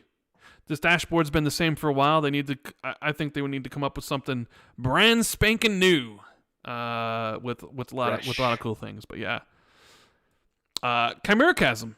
When do you guys think we're going to be given our first look at the Fallout TV series? I'm personally hoping a trailer will drop at Gamescom. Is this a show either of you would be interested in watching as well? Yes, I'm interested in watching the Fallout TV. It depends on if the trailer looks really good and if the reviews are really positive, right? Yeah, I guess maybe we could see. I don't know. Do we know even when the Fallout TV show is supposed to air? Because Wheel of Time Season 2 is coming at the beginning of September, and they just start advertising it with trailer like late last month. So advertising for TV shows kind of they kind of wait towards the end, but something like Fallout, which is brand new, maybe they would need to kind of start showing people and telling people earlier. So I guess it just depends on when they're planning on airing the Fallout TV show, and I haven't heard if it's supposed to be coming out this year. But yeah, Gamescom would be a good place to show it. Maybe, if it's coming out early next year, you could have it at the Keeleys, right? So yeah, I have no idea where the development pipeline of that is right now, but it's it looks cool what's leaked. Will you watch it when it comes out? I don't know, man. I don't really do TV very much. Okay, fair I don't have the attention span. So you're not gonna watch the Gears stuff when it comes? I watch Gears because that's anime. Well, the other thing about maybe they don't know when they're gonna launch it because of the current strike going on. And one of the rules about the actors have with the strike is they can't promote their work. So none of the actors would be able to actually promote Fallout. Like, you could run trailers and stuff, but you couldn't have anybody actually talking about it because it would be against the rules. So maybe they're more keen of like, all right, we'll hold off on Fallout until the strike's still over. On strike? Oh yeah, they're still on strike. What are they mad about again? Well, I mean, money and the studios wanting to use AI to replace everybody, not only writers but actors and stuff. So yeah, we'll see what happens with. But I am interested in checking it out. We have Governor Grimm. Good afternoon, guys. What happened during the Xbox 2+1 conversation with Colin? Why were many of the questions left on the cutting room floor? Well, because we were running out of time. Well, here's the thing. We always try to get every question for the main show, but for the Xbox 2+1 shows, just because you leave a question doesn't mean we'll use it. Because we try to get to as many as we can, but also I felt some of the questions in the list we'd answered during the show. But there was a lot of questions and it was hard to fit them all in with the time we had. We do try to get to all of them, but yeah, we can't always guarantee that every question will be asked. Yeah, it's impossible because even on this show, we can't guarantee that every single question will be asked. We'll try to get to every single question, and we try to get every single question for the main show, but it's not really feasible for guest shows, especially if you have 15 questions, because it's just you'd be spending the whole time asking it. So I kind of went and I looked at the ones, because he answers some of it. He also says, why were many of the questions left on the cutting room floor, which we answered. Also, Colin went in about Xbox not being creative, which he did explain as being Microsoft's not a creative company, because me and Jez were going to jump down his throat about that, but he didn't say the games weren't creative. Yeah, he meant they weren't in creative as an industry, and I actually I thought of a rebuttal to that, because it's well, they're not, but they're so big that they are bigger. Xbox is bigger than a lot of actually companies that are in creative. So it's a weird point, but he wasn't saying that they aren't a creative company. He just meant that their sort of their mentality as a business isn't naturally creative. They kind of have to force it, and I kind of see what he's coming from. For Xbox to get to the point it's at now, it's been an uphill battle. If Microsoft was creative first, it wouldn't have been a complete uphill battle, and that's just facts, right? You guys remember the Terry Myerson years? You remember the battle that Phil had to convince Satya to even stay in gaming? I think his point was that if Microsoft was creative first, these kind of battles would never have had to have happened. But yeah. Yeah, and I was anticipating the question of why Xbox gets to blame for Redfall but not credit for Starfield. Well, I don't think we even really talked about Redfall, other than Colin saying he wanted to play it. But Redfall as a game didn't even come up, so it wasn't even something that we were interested in talking about. I'm sure we'll have Colin on again at some point in the future if he wants to. Yeah. So the show was good, but there was a few things the podcast has been vociferous about that I felt went unsaid. All that said, thanks to the podcast and all the work that took to pull off. And how do you guys think Starfield will be received? I can't really say because we both have the game, so I couldn't. Anything I say would be conceived as my own personal thoughts about the game, right, Jez? It's if you say it's an 80, people are like, oh, so you think it's bad, or if you say it's a 90, it's like, oh, so you can't really, can't really say what you potentially think about the game because, people could take that one way. Yep. Can't say a damn thing. Saucy Mod says, this is for the Banjo Bros, me included. When you think of Nintendo, I think a lot of people would associate that to Mario. My grandparents bought my parents Mario on the NES, my parents for me on the N64. Now I'm sharing all that with my kids between all my old and new consoles. Mario has that nostalgic feel. Do you think if Nintendo had the Banjo IP all this time, that Banjo 3E wouldn't have been out years ago? I get Banjo doesn't have the same nostalgic feel, but there would definitely be the brand recognition, especially with them being in Smash. So if they do, I think they should release on both Xbox and Switch. And do you really think there isn't an audience for that game? Xbox has that classic, iconic platform IP my generation resonates with and will buy it for their kids, and they need to keep relevant. So there's multiple questions here. If Nintendo still had Rare, 100% there would have been another Banjo by now. Right? I fully think that. You mean there's another F-Zero? If Nintendo, well, that's different. That's different. I'm just saying, in all the time, if Rare was still with Nintendo, you don't think Rare would have made another Banjo at some point with Nintendo? It sold really badly. Well, I guess, and that was the other thing here is like he says he thinks there's an audience. He's like, do you really think there isn't an audience for that game on Xbox? Absolutely. I do not think there's an audience for Banjo. I mean, maybe you can say Game Pass helps it make there be an audience for it, but I don't really think there is. Audience? Yeah. Was there an audience for Super Lucky's Tale? No, there wasn't. You know, and it's like, well, Banjo's more famous, but it's not with little kids. Kids have never heard of Banjo. You know, Super Lucky's Tale had every chance of being as big as Banjo did. Kids don't care about that kind of game, man. You know, they want to play Genshin Impact and stuff. Or Roblox and stuff.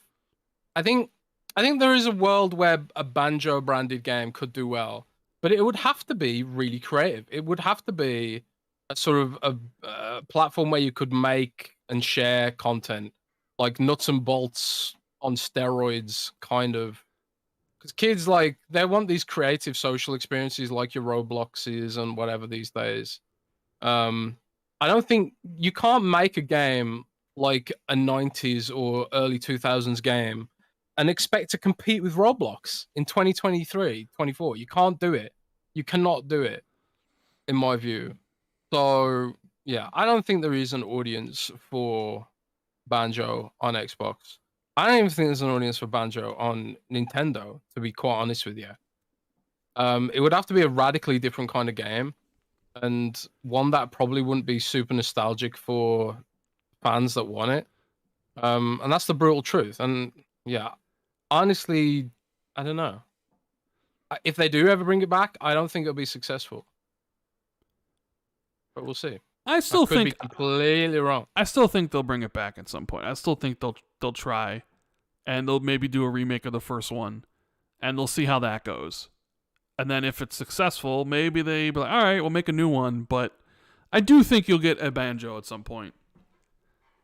But I mean, if we don't hear about if we don't hear about that in the next 2 years, then probably never. You know, I think it has to be announced in the next couple years. I don't know. I sort of feel like it's now or never. Like, if we get to 2028 and there still isn't anything of Banjo, I don't think you'll ever see Banjo then, you know?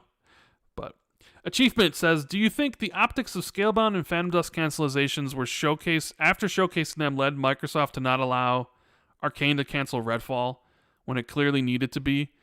Maybe they felt they couldn't have another Scalebound situation, but I feel Scalebound could have been worse than Redfall, and we never know, so that makes it better than releasing a bad game. Well, I mean, okay, if Microsoft really felt that Redfall should have been canceled, but they didn't want to because of the bad press they got from canceling Fable Legends and Phantom Dust and Scalebound, maybe there's some truth to that, but honestly, I think it's more like they just let Bethesda run themselves. Right? And I think clearly is, you know, Bethesda was in a situation where they wanted to be sold to somebody. They were selling games to PlayStation for money. And I think they knew what they had. And it was just like, okay, if we release Redfall independently, we probably got to shut Arcane down. Hell, there was even, I remember Imran Khan saying, because Mikami left Tango Gameworks, but the reason he stayed there so long was because he felt that if he had left earlier, that Bethesda would have shut down Tango. But with Microsoft in charge now, he didn't feel that way, so he was okay to leave. So you look at like the benefits of that acquisition, where okay, Microsoft takes on Bethesda. Okay, these studios that potentially could have gotten shut down aren't going to get shut down anymore. But I think also that would set a bad precedent of Microsoft coming in and first thing they say is, "Oh, by the way, cancel Redfall."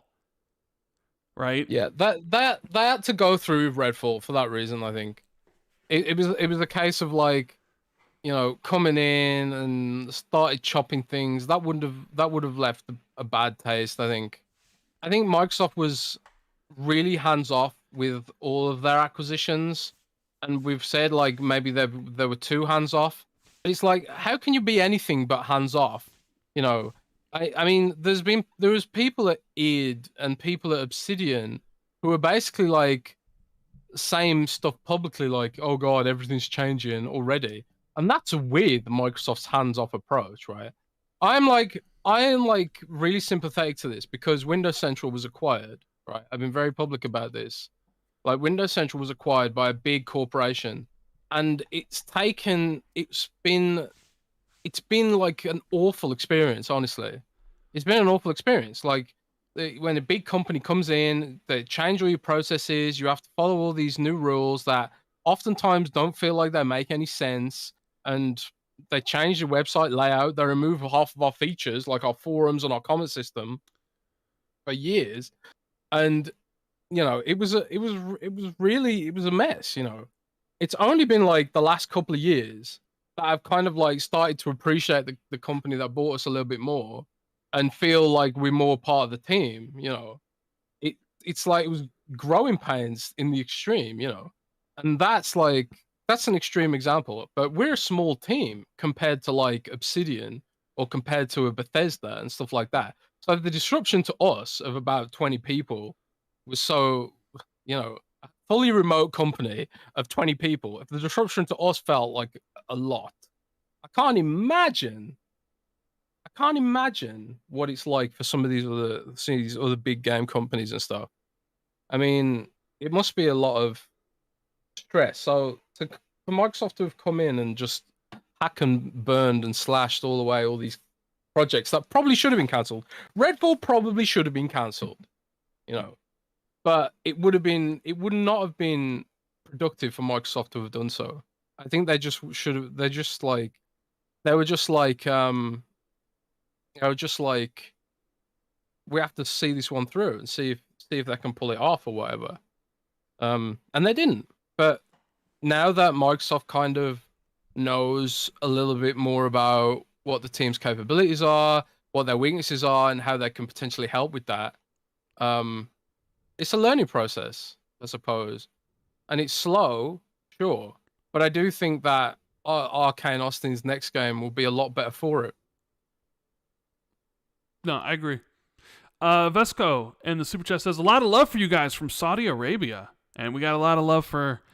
It's crazy to say this. Our fans in Saudi Arabia, Jez, we got fans all over the world who listen to the podcast, which is awesome. Insane, right?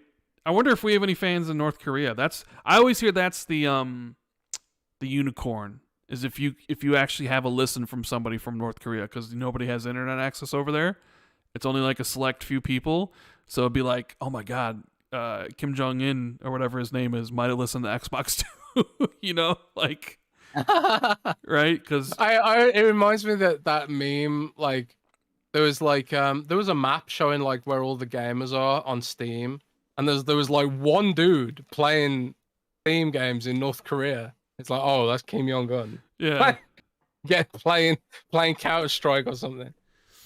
Let us know in chat where you're from, because it's always super cool to see the diversity and the worldwide appeal the Xbox 2 have. We might have more worldwide appeal than Xbox. You never know. You know what I'm saying, Jez? Yeah. We might be in places that Xbox can't get into. Mm-hmm. Let's see. We got Patreon questions. Back to those. We have Jay Foley. Jez, you have any info on the next Mass Effect? It's been 2 years since the teaser trailer and no news on it. I'm aware they're working on Dreadwolf, but I thought they announced they had a separate team working on Mass Effect. You think we get news this November and N7 Day about it? It's funny, right? Because I'm someone who I'm a long-suffering BioWare fan. Like Dragon Age Origins is one of my favorite games of all time, which is why Baldur's Gate's been kind of like weirdly painful, because it just plays like a Dragon Age game in a lot of ways. I know Dragon Age wasn't fully turn-based, but if you play Dragon Age at higher difficulty and use the tactical view a lot, it feels very close to Baldur's Gate, and it should, because Dragon Age was a successor to Baldur's Gate 2. It was BioWare's RPG engine, and BioWare sort of rose from the ashes of the studio that made Baldur's Gate 2. So it was a successor to Baldur's Gate in a way. And the the developers have even said like we owe BioWare so much, because you can see the influence. The influence is unmistakable, you know. So I'm someone who's like really afraid about the future of BioWare, you know, and it's probably dumb to be afraid and just maybe I should just accept that the BioWare that made all the games I love no longer exist, right? Because Anthem was Anthem, and then you know Andromeda was Andromeda, awful. Well, not awful, but it was just such a downgrade, such a step backwards, and all that kind of stuff. So I've got sources at BioWare, who are sort of they know how I feel, right? But they often tell me like, well, I say sources of BioWare, they're like ex BioWare, and but they know people at BioWare and stuff, and they always tell me right that I should stay optimistic about the future of Dragon Age and the future of Mass Effect. They act like they tell me that they're really optimistic and what they know about these games are really positive, and that EA is not really EA wants to revive the franchise and stuff. They're not nickel and diming, they're not cutting corners. They're actually like actively trying to elevate these franchises now. And it wasn't like when they were there and stuff like that. So as a result, I'm kind of like, okay, so people in chat reminded me that BioWare made Baldur's Gate 1 and 2. Okay, I'm getting them mixed up with what they're called, Black Isle? They made Fallout, didn't they? I don't know. I'm getting my gaming histories all mixed up. Black Isle Studios is what I'm thinking of.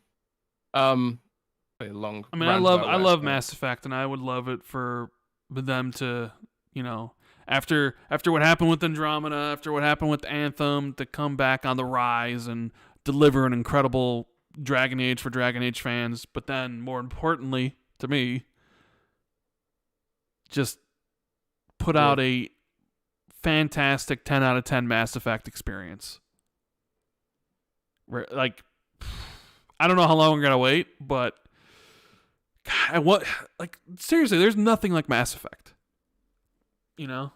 And the fact that they did those 3 games and they were so popular, and then they did Andromeda and it sort of killed the series, and now they're going back to it. And BioWare is kind of like a studio that's also gone up their ups and downs. You know, back when they did Mass Effect and the Dragon Ages and stuff, like they were one of the best in the industry. And then they pivoted and Anthem, and now nobody really talks about BioWare. They're not on the level of the Larians or the CD Projekt Reds or the Bethesdas or any of the other top tier studios, when at one point they were one of the top 5 studios in the game. I want to see them get back to that, you know? Yeah.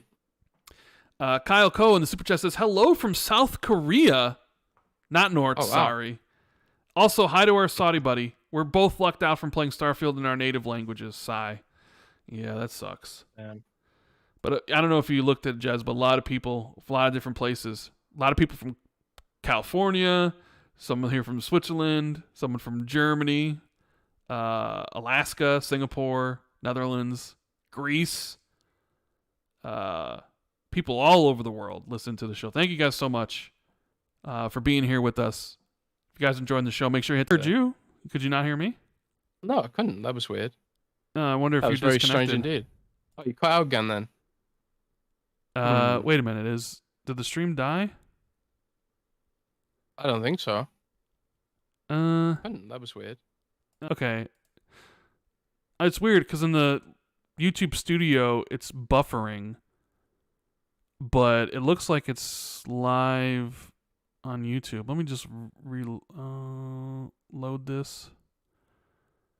I think you had like a micro disconnect or something. Yeah, I guess so. Looks like everything's good. That was weird. 10 seconds. Well, I mean... Chat seemed to disconnect as well for me. I don't know. Maybe YouTube had a blip. Yeah, I don't know. It was weird because I could hear you. But anyways, let us continue on. It's all good now. So we have Garbo Hydrate says, heard anything about the Grounded animated show? I haven't seen anything since its announcement, and it's something I'm really looking forward to. Also, if you were to shrunk down to a few centimeters tall, stuck in your yard, where would you set up your base to survive? What would be the biggest threat to you based on where you live? Regional insects, weather, animals. I haven't heard anything about the show, and I don't think Jez has either. No, I haven't heard anything about the show. Where would we be stuck? Well, I actually don't have a yard. I mean, I have a front yard, so I guess that would be something, but I don't really have a backyard. So where would I set up my base to survive? I don't know, because it's all kind of open. It's a front yard. It's not like a backyard. I didn't have a backyard growing up. And like, what would, there's obviously birds, ants, ants. I'd go in a plant pot, man. Yeah. My garden's probably pretty safe. I don't know. I wouldn't want to be shrunk down and having to live in there. Spiders, bro. I don't like spiders. They probably get me. And there's a lot of spiders in Grounded. James Wizo. God, I always say his name wrong. Sadly, can't catch the live show this week because I'm heading to Paris for a long weekend, but here's a couple things. Oh, nice. First, although I don't agree with everything Colin said, I have to respect the guy who's very knowledgeable, and it was a great conversation between you all. It's great to have your ideas contested. Really good show, guys. Second, Jez, I imagine you have the Starfield code in line with everyone else. What's going to be your review approach? Edit and Rand's review approach. So how are you going to go about reviewing Starfield? I guess that's a good question. That's a really good question. Usually what I do is I play the game, and as I'm playing it, like, I'll sort of listen to what my thoughts are and then write down anything notable. So, and I'll sort of have a little OneNote document going where it'll be like, sort of, for the different aspects of the game, different sections, performance, graphics, gameplay, story, combat, all that kind of stuff. And then I'll sort of bullet point it out into sections, and then I'll sort of elaborate on those bullet points into an article. Okay, fair enough. So that'll be my approach. I'm just gonna, I'll talk about the game, talk about what I like, talk about what I don't like. I mean, I'm only gonna play it on my Series X. I don't have a Series S, and my PC probably couldn't really run it anyway. So I'll be probably more coming at it as someone who hasn't played Fallout since 2009, and doesn't, I don't really remember Skyrim too much, although I do love Skyrim. So I might be, I don't know. I'll just talk about the game like I talk about any game. Really, I don't really have a plan. But like, here's the things I love about this game. Here's the things I don't like about this game. Essentially, Yeah. I'm just glad I don't have to write a review. Like Jez. Once I'm going, like, because I type really quickly. I type like 150, 200 words a minute. So once I'm going, I'm listening to music, I'm in the zone. It goes really quickly. It's just starting, I guess, and doing the research. It's the playing the game that's the hardest bit because it's so damn big. I'm still reviewing Baldur's Gate, even though it's going to be really late. The review codes for Baldur's Gate didn't come in until like, quite late. So, right. We have Logan who says, "Hey guys, hope all's well. Was wondering if Jez had an update on Tatanka or any other thing Halo related. It's been a hot minute since we heard anything new." Jez?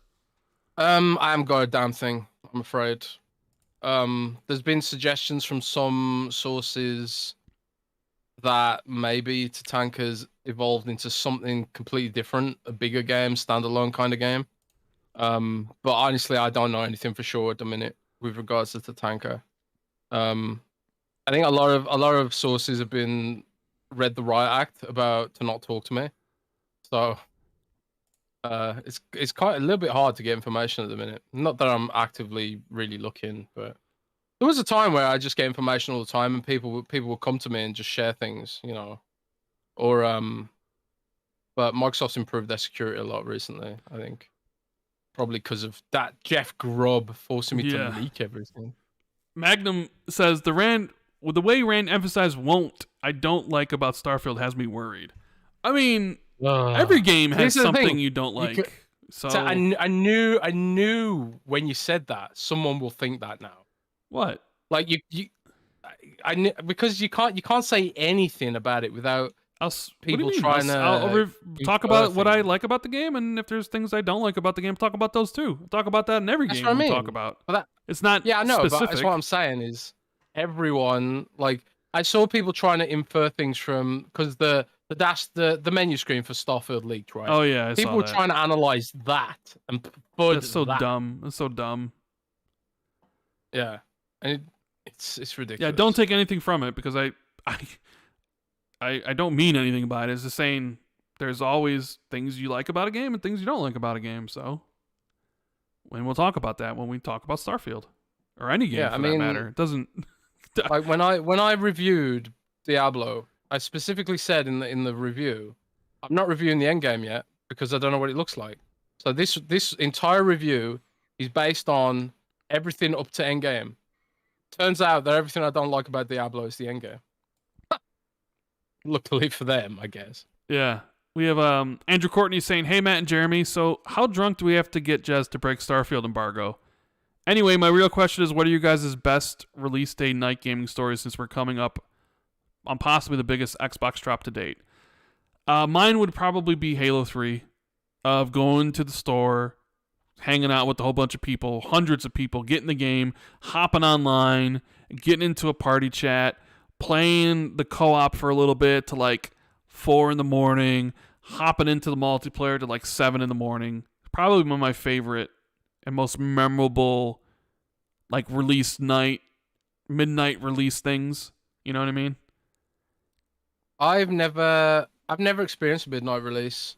I've done like a first morning release though for World of Warcraft a bunch of times. Yeah.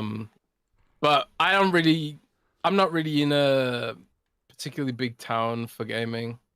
Like, so like, even when World of Warcraft was at its height, there was only like maybe 5 people there queuing, and I felt like such a nerd with me and these 5 dudes queuing for World of Warcraft. Yeah, I've never experienced anything like that. Sadly, I don't think it was such a huge big deal. Yeah, right. Yeah, night launches. CJ says, "Happy Friday, gents. Once I finish listening to the podcast on my drives to and from work, I usually start listening to some audiobooks. I'm currently going through the Halo books, which made me wonder if Rand has ever read them, and if so, what do you think?" I've never read Halo book. I've wanted to in the past, but I never got around to them. So, yeah, unfortunately, I don't really have anything to say on it because I haven't read a single one. Currently, if anybody cares, I finished the Silo series. So I watched season 1 on Apple TV and I really liked it. So I picked up the 3 books and I finished Wool, which is book 1. Well, it's like a collection of the first like 3 things, but I finished Wool, I finished Shift, and I finished the whole series with Dust, and I really enjoyed it. And right now I'm currently reading Blood Rights, which is the 6th book in the Dresden Files by Jim Butcher. Quite enjoying this one. And I'm also reading The Bound and the Broken, which is a epic fantasy dragon blood and guts experience. And I'm on book 3 of War and Ruin, which is 1,500 pages long, and it's really, really good too. So that's what I'm up to reading wise. Rust1 says, "Hey, Rand and Jez, quick question for me this week. Rand, if you and Special Nick had a bare knuckle dust up, who would win? My money's on Rand to knock him out." Oh, Nick doesn't stand a chance. Are you serious? Rand's like 7 foot, aren't you? Are you serious, Special Nick? He doesn't stand a chance against me. Rand's like 7 foot, man. I'd be like, Nick, you can only throw a punch if you play games, and he wouldn't be able to throw a punch. You know? So, yeah, Nick wouldn't stand a chance. Sierra 11 Kevin. Since Elon and Zuckerberg aren't fighting, maybe you could fight Nick instead. Yeah. MMA. Sierra 11 Kevin. Hey guys, I asked a question a while back. When 2023 is done, it will be considered the greatest year in gaming. Maybe Reframing the question, how does 2023 rank to other years in terms of most fun to have had? For example, 2023 is the most fun I've had in gaming since the fall 1999, fall 2020, that was during the Sega Dreamcast period, my most memorable console ever, followed by 2007. How would 2023 compare to the most fun gaming years you've ever had? Well, it's tough because we did talk about that earlier. We did, but it's even tough to kind of compare it because I had a whole bunch of fun during the 360 gen. I was playing everything, years, it's up there with them. But this is easily like the best year in probably like the last, I don't know, 5 or 6 years. I think. We have Andrew Courtney. As an aside, did Jez watch Dungeons and Dragons: Honor Among Thieves? If so, did he enjoy it? Legit is my favorite movie from this year.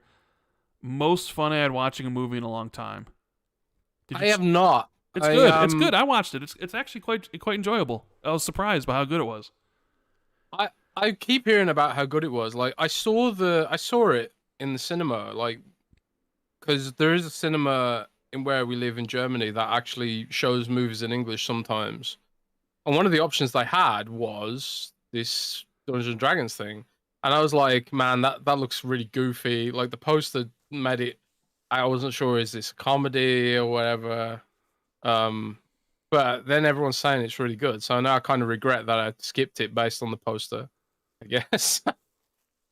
You should check it out. Rent it. It's available to rent. Check it out. It's quite enjoyable.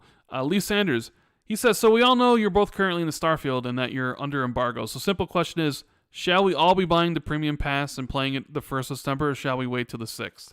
Winky emoji. Can't say anything about that. And adding on to this, Rand, your current Xbox gaming situation, how happy are you that Alan Wake has been pushed back? Winking, smiling, nudge, wink, wink. I mean, it's better because that means I can play Assassin's Creed and Spider-Man 2 and Alan Wake without kind of having to choose about which ones because there's just not enough time in between them all. So it's good for me that it was delayed, yeah. Tricks are for Trey. Hey guys, hope you're having a great day. I was thinking recently how you would feel if more games started taking the Baldur's Gate approach, releasing a portion of the game, get feedback, fix bugs, etc. Then when ready, full release the game. I'd wish they would have done this with Halo Infinite and launched it in early access. Thoughts? I think that only really works for privately held companies, unfortunately. Most publicly traded companies aren't going to go that approach. So I think Larian benefited from not having an overseer, so to speak, right? Randall lag. Why? What's going on? Lagged out there. Or was it me? Oh, I don't know.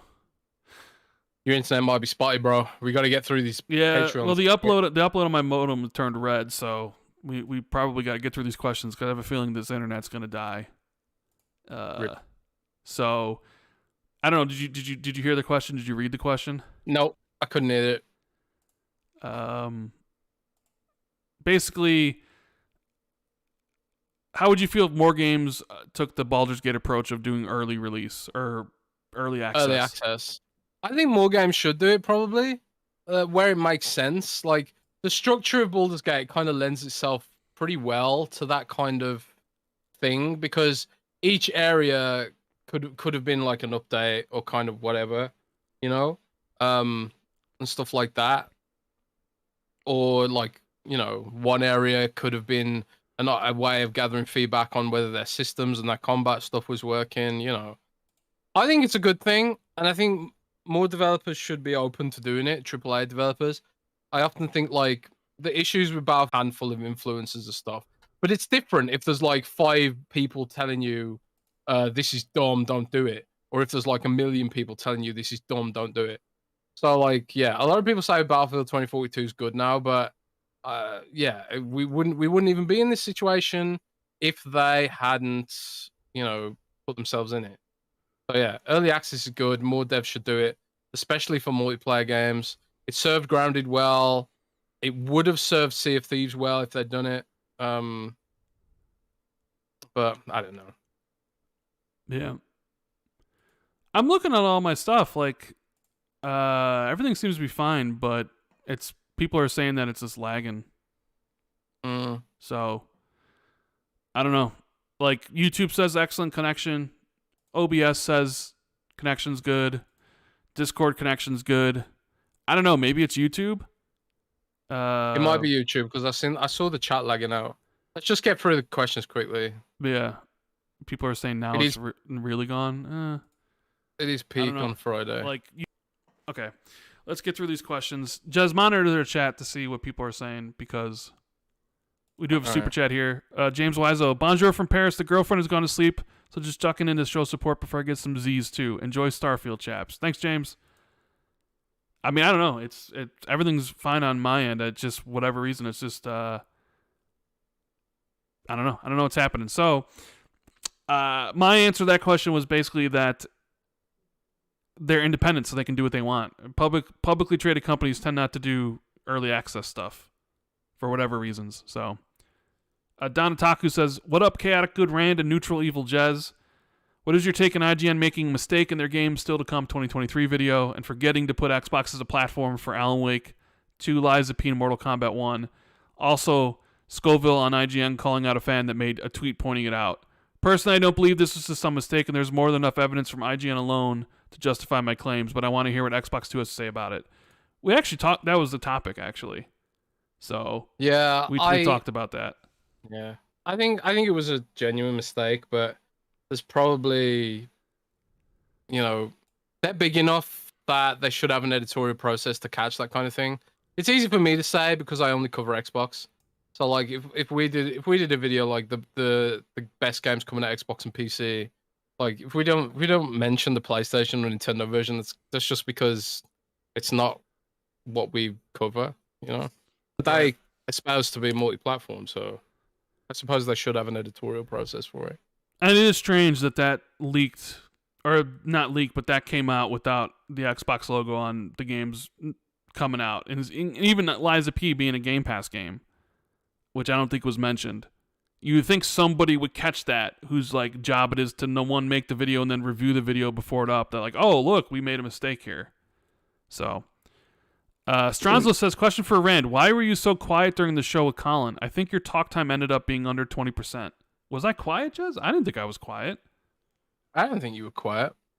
I mean, I let you talk more because I did hear some feedback that you tend to be quiet during Xbox 2+1, so I tried to let you speak more, and you were raring to go because you immediately wanted to talk to Colin about stuff and push back on him. So there was I think in the first 30 minutes where I didn't really say much because you had a lot to say to Colin, but yeah. No, I didn't talk as much as I normally do, but Colin's the guest, so he gets a lot of the airtime.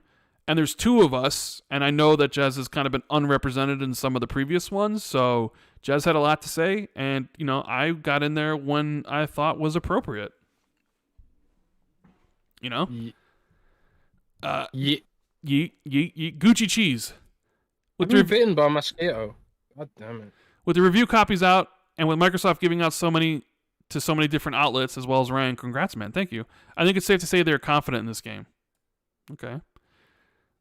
Luke Spook says, "Hi, gents. So Civil War is broken out within the Xbox Podcast YouTube community, Marvel Civil War style. Rand and Jez are the leaders on the Rez and Jez are leaders on opposite sides. So you're saying that either I'm Iron Man and Jez is Captain America, or vice versa. Who are you drafting from the Xbox Podcast community into your teams? Each team has yourself and 5 other members. Okay. So who are you taking, Jez? Oh, you want Colt? Oh. Okay. I'll take King David. Cognito. No. I'll take Lord Cognito. So I'll have King David then. Okay, you got King David. You got Colt and King David. I'll take Lord Cognito. I'll take Mr. Matty Plays. Who you got? Oh, Mav. Okay, you got Mav. I'll take Mav.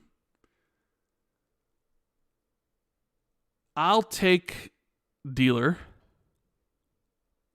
Oh, and Gaz. Oh, you got Gaz. Okay. I'll take Pong Soul.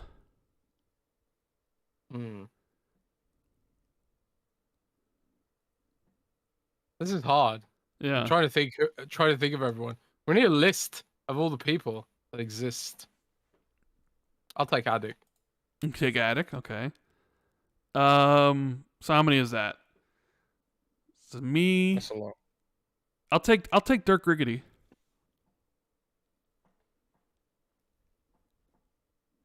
Who you got? Like one more. Man, we'll be here all night. One more. One more for each. Go ahead. One more. One more. I'll take Jen. Okay. I'll take Pushy podcast. I'll take it's tough. I'll take Paris. Paris. Yeah.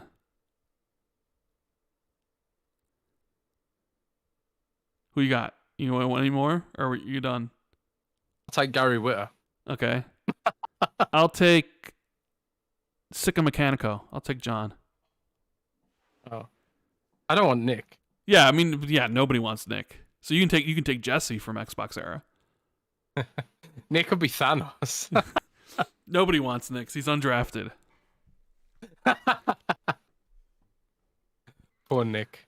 Yeah. So those are the teams. That'd be interesting. It was a really podcast though. Yeah, that'd be very interesting. Podcast or whatever Civil War style. Canada PI2 says, how do you see Xbox handling the Series S if more developers have issues with the hardware? Do they stick to their initial promise and provide parity between the S and the X? Do they apologize and make a change? Do they fast forward to next gen? Interested in your thoughts. Paris to say on Xcast that he's spoken with developers who told him about the issues they're having. Yeah, I mean, we've talked about this at length multiple times. It's kind of one of those situations where you could allow an exemption for some of these things, but if you do, you kind of open up Pandora's box. And what do you do for next gen? Do you start next gen early? Do you do 2 SKUs again? I would not want to be in a position to decide all these things. I would. I'd be great at it. Yeah, okay. Maybe you would be. I'd design a $1,000 Xbox that was more powerful than a gaming PC. That'd be fun. I mean, I would imagine I just can't imagine Microsoft being like, we'll allow exceptions for Baldur's Gate, because I would imagine other developers like, oh, really? Well, we're also having problems too. And then it kind of just snowballs from there. So the thing is, like, App Store developers do exceptions sometimes.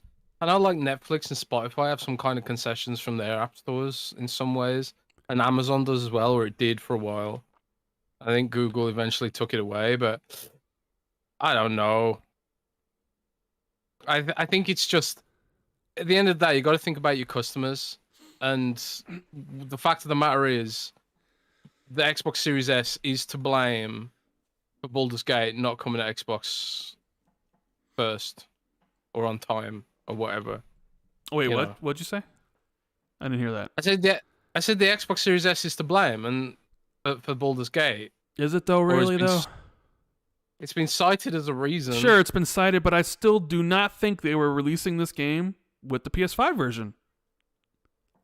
I think it's an issue, but I also think it's a convenient excuse for not releasing the game alongside the PS5 version. Bro, they literally took their release date on the PC and moved it up a month to avoid Starfield. You're telling me they were going to release this game the same day on Xbox against Starfield, which is going to be given away for free on Game Pass? You're crazy, bro. There's no way this game was coming out at the same time. No way. Yeah, maybe. There's no maybes about it, bro. Look what they did. They literally were like, maybe, bro. Maybe, bro. They literally, August 31st was when the game was supposed to come out. Starfield on September 6th. They moved the release date up almost an entire month to avoid Starfield. And they counter-programmed the release on PS5 to come out the same day, so PlayStation 5 users can have a game to play. There's no way, even if the game was ready, that Baldur's Gate 3 would be launching on September 6th on Xbox. 0% chance. 0% chance. All right, soothsayer. I'm just saying, bro. It doesn't make any financial sense to do that. Fair enough. Okay. Cool. Cool, Rand. Tommy says BG3 doesn't care about Starfield. They cared enough to move the release from August 31st to August 3rd. So, yeah, they care. You know. Let's see what else we got here. We got Big Froman First off, congrats on the last Xbox 2 Plus One episode. It was some of the best content you guys have ever done. Colin himself even said on Sacred Symbols that he really enjoyed talking games at a high level with you guys. Oh, really? I'll have to check that out.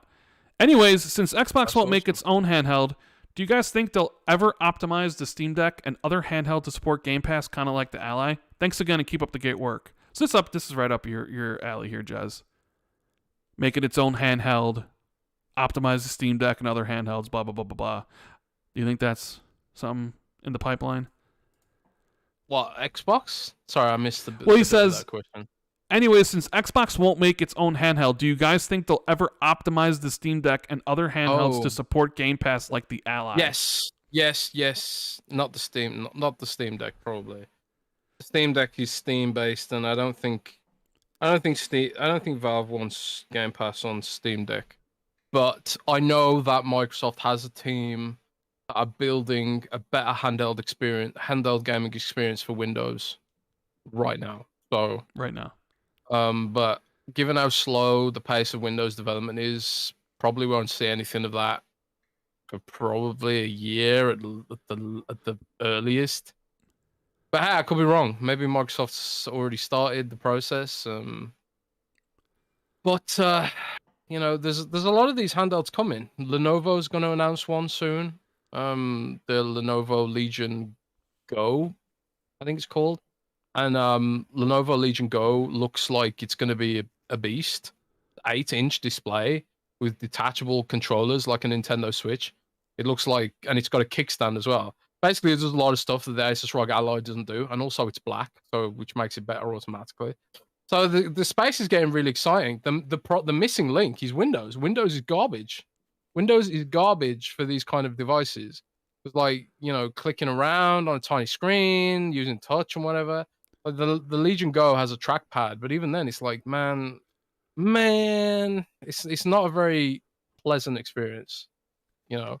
So hopefully, Microsoft can solve this sooner rather than later, and I think they will, but we'll see.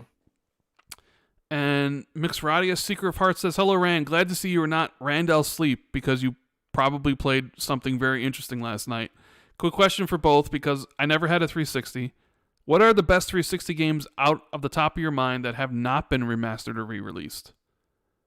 I've only have a few like Blue Dragon and Lost Odyssey. I know it's a difficult question without any prep. Have a wonderful rest of your evening. Well, again, 360, Metal Gear Rising Revengeance did not get a remaster. And I love that game. Off the top of my head, that's the first one that comes to mind. Because I know the Bayonetta games did. Bayonetta and like Vanquish, the games from Platinum. They also did Metal Gear Rising Revengeance. That never got a remaster, though. So that would be Dragon Age Origins. The one. There you go. Dragon Age Origins. I mean, you would say like Dead Space 2. Dead Space did get a remake, but still, I guess Dead Space 2 would count because it hasn't yet. And that hasn't had a remaster or anything. So those are like two off the top of my head. Any Xbox related games? Let's see. Gears Ultimate. I guess Ninja Blade. I guess Gears 2 or Gears 3 didn't, although they were kind of updated for the One X and with the Hochi method, but they weren't technically remastered. Fable 2 wasn't, and I like Fable 2 quite a bit. Hell, Halo 3 wasn't, right? It's not like was it? There was never a remaster for Halo 3, right? Or does the Master Chief Collection count? I don't think it counts. Maybe it counts. I don't know.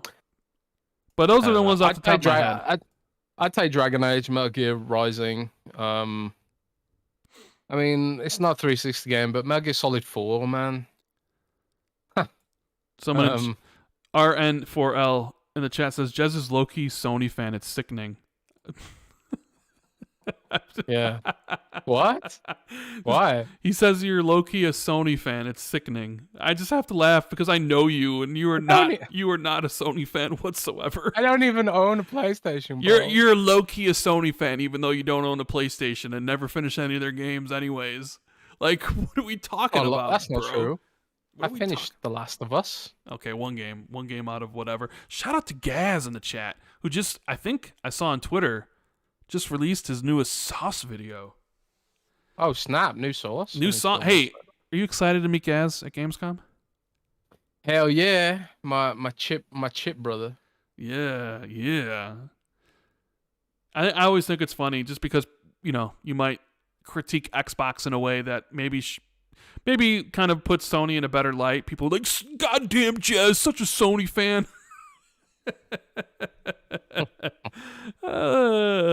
That's like I own a PS4 Pro, but I played like one game on it. I played The Last of Us and then basically never touched it ever again. It's literally in the drawer. I don't know what to do with my PS4 Pro. Maybe I'll just give it away on Twitter or something. Yes. So that's pretty much all. We got through all the Patreon questions. I mean, we don't have anything else really to talk about. We can just chill for a minute. Talk about what can go to bed. Well, yeah, in the morning. What are your plans for Gamescom? Yeah, just I mean, a lot of working. Plans for Gamescom. I'll be posting on Patreon. I'll be posting pictures and stuff like that. I'll post on Twitter as well, and on the Discord, discord.gg/XB2. So, if you're interested in some behind the scenes Gamescom stuff, join our Discord or check it out on the Patreon. But yeah, I got a ton of meetings. I'm going to take a bunch of photographs. I'm going to play a load of games. Got access to the Xbox booth before the public. So hopefully skip the queues on some of that stuff. Apparently it's Xbox's biggest ever booth, including E3. So there's going to be a lot of stuff there, I guess. If there's any particular games you want me to check out that's there, go and check on Gamescom and then send me a message. And then, can you please check out this game? I'll try and check it out for you. And then, yeah, that's probably it. I'm also going to hang out with guys. We do have a super chat. King is overrated. Says, any of you guys get the Starfield Constellation Edition? I got lucky and got it ordered yesterday, and my hype level is insane. I did not. Did not. No. Some people on Windows Central did get it though, and we'll be posting up a little featurette for those who didn't get it, such as myself. But I didn't get it because I didn't think it looked that cool. I did buy the Fallout Collector's Edition in the past, Fallout 4, I think.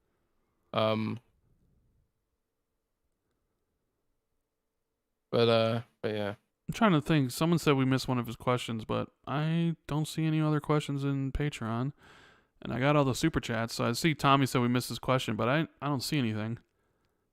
And I'm looking at the live stream here, Jez. We definitely did drop out at one point because we went from 1,250 people to like 750 instantly. So the stream must have dropped out at that point with how many people fell off. So yeah, I think we probably need to end it before the stream ends anyways, or my internet cuts out. So thank you guys for watching. You can always use code XB2 at Manscaped or any of that stuff, the Valari from last week. You can check out the Colin Moriarty interview on Patreon, patreon.com/XB2, where you can also drop us some questions. That'll be available for everybody on Monday. It'll be a premiere to see what we have to talk about and a conversation with Colin. And keep in mind that we won't have a show on Friday because Jez will be at Gamescom. So the show will be the following Monday. So instead of having a show Friday the 25th, we will have a show Monday the 28th. Shout out to Sean Labrie still in the chat. So, yeah. Thank you guys for being here. Love you all. Have a great weekend and keep it gaming. Take care, everybody. Later.